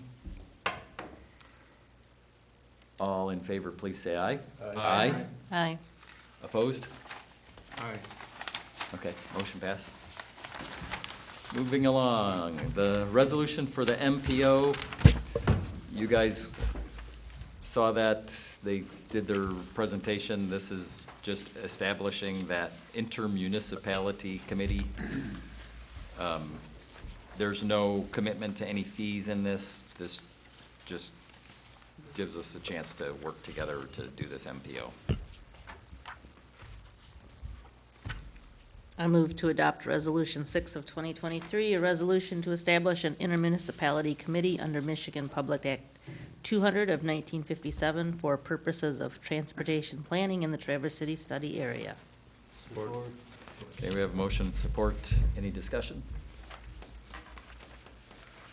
Roll call, please, Connie. Chris Makowski? Yes. I'll vote yes. Jordan Gallagher? Yes. Terry Lautner? Yes. Kyle Trevis? Yes. Dave Darga? Yes. Jeff Shaw? Yes. Motion passes unanimously. Thank you. Sarah, you want to come up? Granicus renewal. We outlasted Sue Jones, so she had to go. That tells you our meeting. Yeah. Went way too late. Yeah. So. She'll catch up with us. She will. She will. And thank you, Sue. We appreciate your input. So, is this something we need?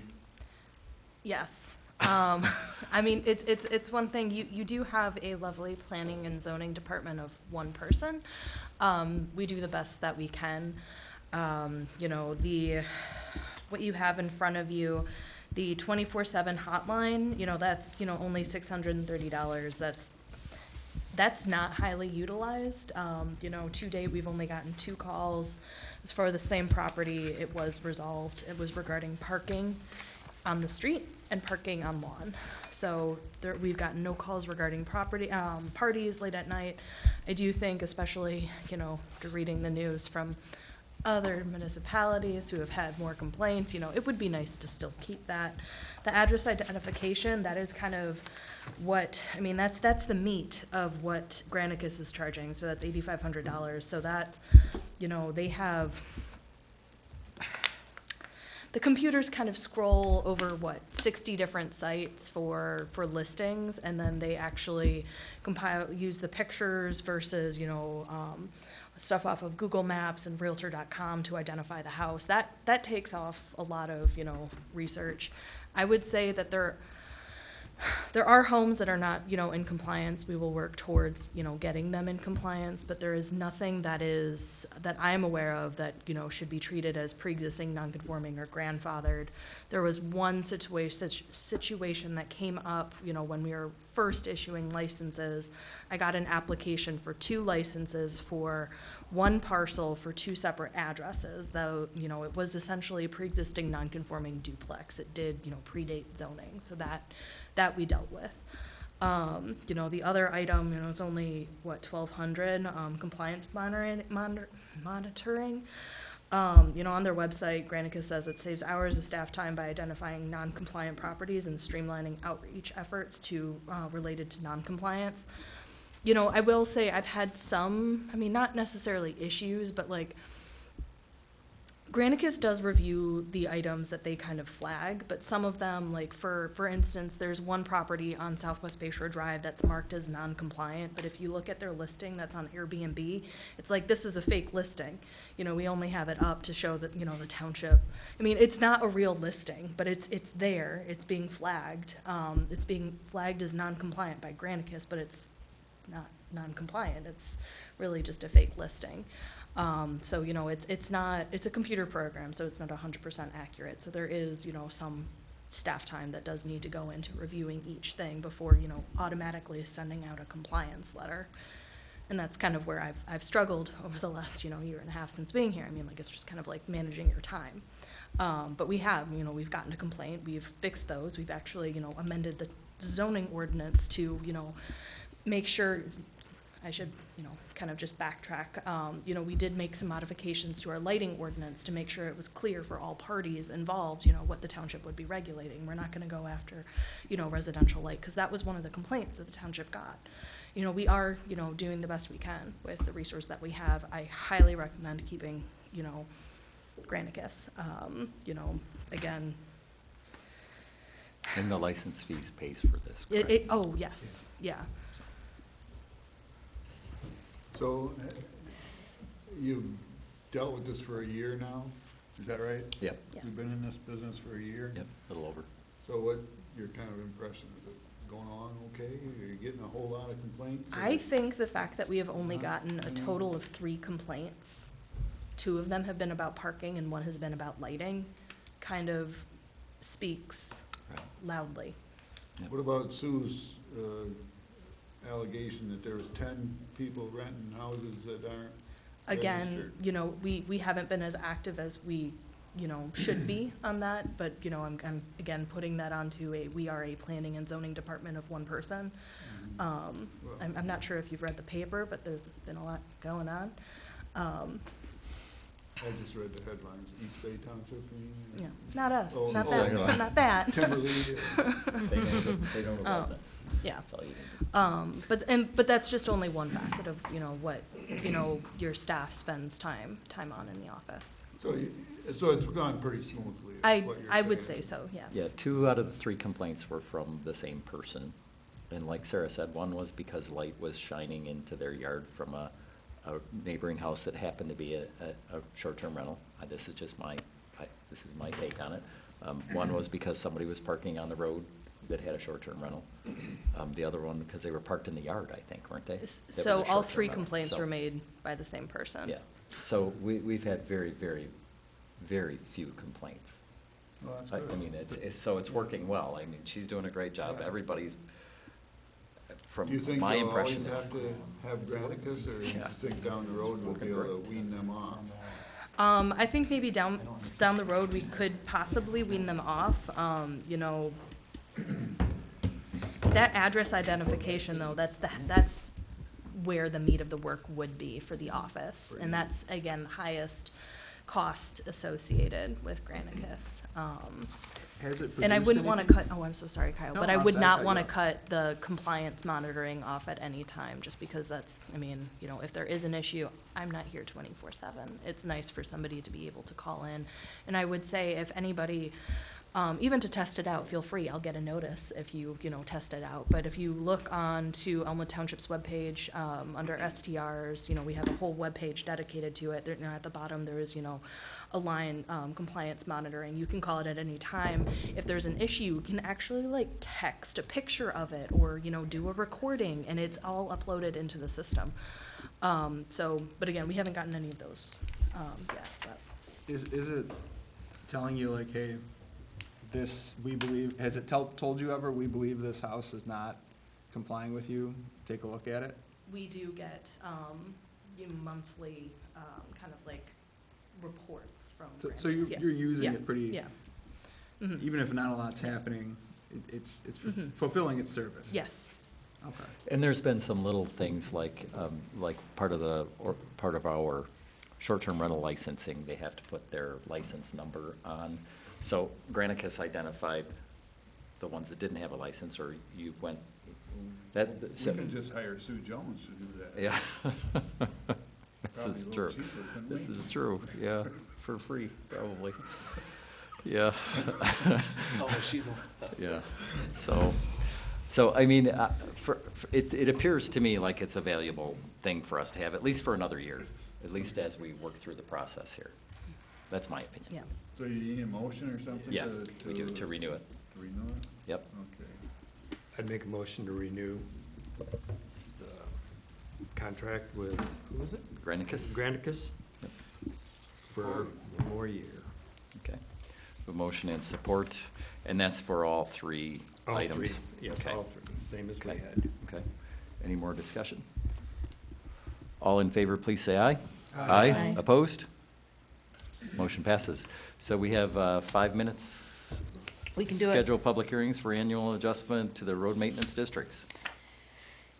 Yeah, these are the East Timberwoods, Cottonwoods district, and then also the Blue Ridge, South Orchard Way, and East Old Orchard Road. And South Fox Valley Lane is in with the Cottonwood and Timberwoods, so I would make the motion to schedule the public hearings for the annual adjustments for May 8th, 2023 at approximately 6 PM. Support. We have a motion and support. Any discussion? All in favor, please indicate by saying aye. Aye. Opposed? Thank you. You ready for number 12, Dave? Payment of invoices. Payment of invoices, I'd like to make a motion to pay an amount of $83,792.58. Support. Motion and support. Discussion? All in favor, please say aye. Aye. Opposed? Extended public comment. It's 8:56. I'm opening public comment. Seeing none, I'm closing public comment at 8:56. And at 8:57, this meeting is adjourned. Thank you, everyone.